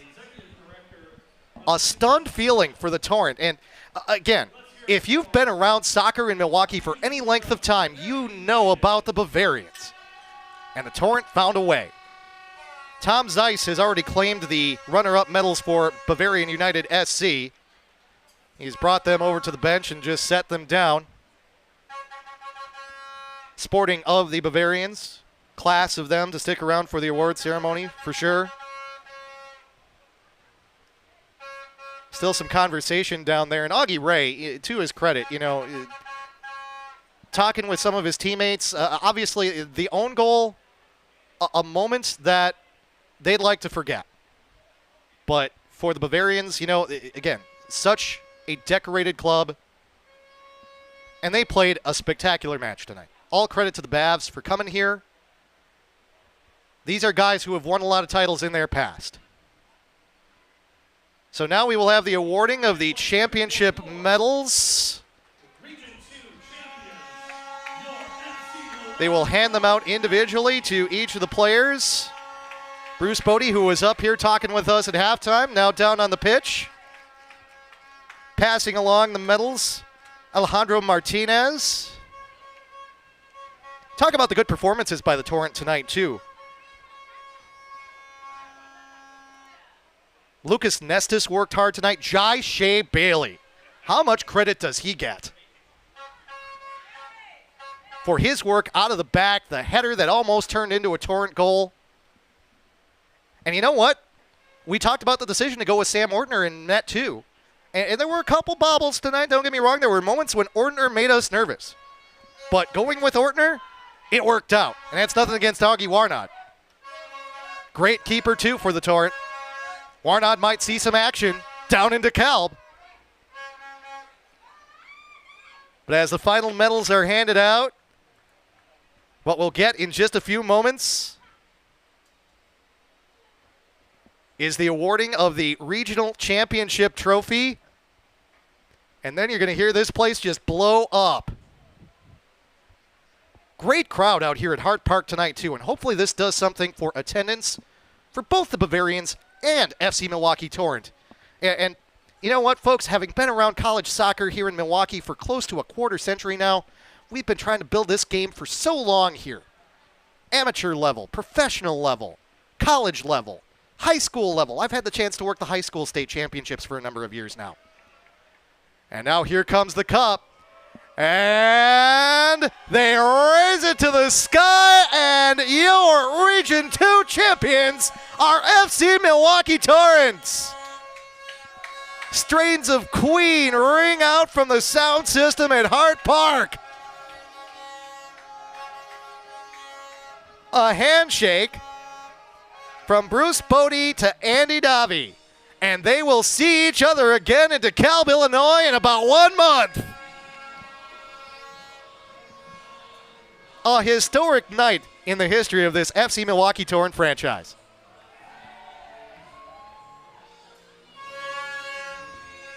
There have been big wins for this club, but maybe none bigger than this.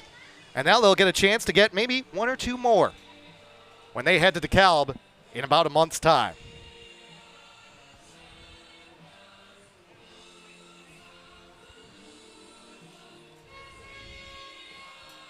What a night for FC Milwaukee Torrent. What a night. I'll say it 5 more times. What a night, what a night, what a night, what a night, what a night.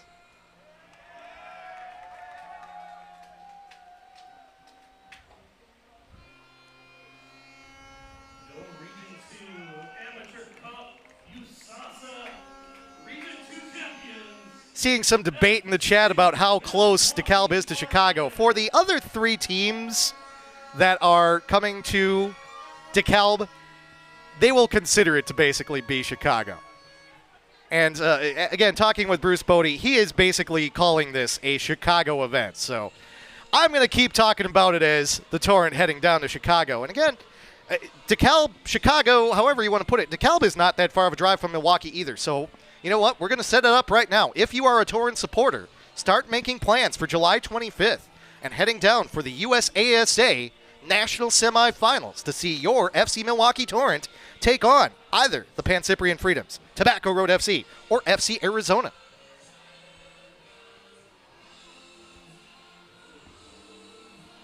This was the final of the 4 regional finals that we had in this competition. So, again, it's set. And again, more celebration down there on the pitch. Just make sure you don't step on the trophy, boys. That thing's got to go in a case someplace. But it's been a fun month for Andy Davi. His Catholic Memorial High School girls were runners-up in Division III in the WIAA, Wisconsin Interscholastic Athletic Association High School State Girls Finals that just occurred a couple weekends ago.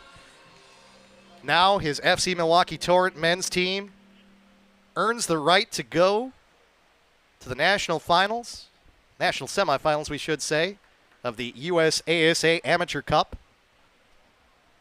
And they do it against the Bavarians. How much more of a storybook tale do you want to tell for this FC Milwaukee Torrent side? Good stuff this evening from Hart Park in Wauwatosa. I want to thank all of you out there in YouTube land for watching this evening. Do want to remind you that we will actually be back here at Hart Park tomorrow night as your division champion, FC Milwaukee Torrent women, will take on Chicago House FC and their new women's side. They have won that division title 4 times in a row, if I'm not mistaken. 4th ranked. Nationally, 4th ranked. Kevin O'Connor, our producer. At some point, we'll actually work out a communication system. Maybe we'll just put Kevin on microphone at some point. But FC Milwaukee Torrent taking on, again, the new women's program from Chicago House, AC, we should say, not FC. It's hard to keep the AC, FC, ACDC, You Shook Me All Night Long combinations straight. But Torrent and Chicago House tomorrow night here at Hart Park, 7 p.m. start time. Tonight was a 7:30 start. That'll be a 7 p.m. start tomorrow night. You can catch that one on the YouTube channel as well, or even better, come on out here to Hart Park, see it in person, pick yourself up a Torrent Kolsch when you get here, maybe some barbecue as well. We are hoping to see you out here tomorrow night as the women go up against Chicago House. But tonight in the USASA Region 2 Final, it is FC Milwaukee Torrent on the strength of an own goal, defeating Bavarian United SC 1-0. That own goal coming off the body of the Bavarians in the 97th minute, and that is how FC Milwaukee Torrent are going through. My thanks to Andy Davi and everyone involved with FC Milwaukee Torrent, to the camera operator, the producer, the director, the all-around good guy, that is Kevin O'Connor. My name is Dan Pfeiffer saying, be a fan. Thank you so very much for watching, and on behalf of the USASA for supporting soccer in the United States. It is a game that continues to grow, And as you saw tonight, it is an outstanding game that you should be coming out here watching and supporting. Hope to see you again tomorrow night in the chat window or through the YouTube screen as the Torrent do take on Chicago House. But tonight, again, the Torrent, they make their way to the national semifinals in the USASA Amateur Cup with a 1-0 victory over Bavarian United SC. Good night, everybody. This has been FC Milwaukee Torrent Soccer on the Milwaukee Torrent YouTube channel.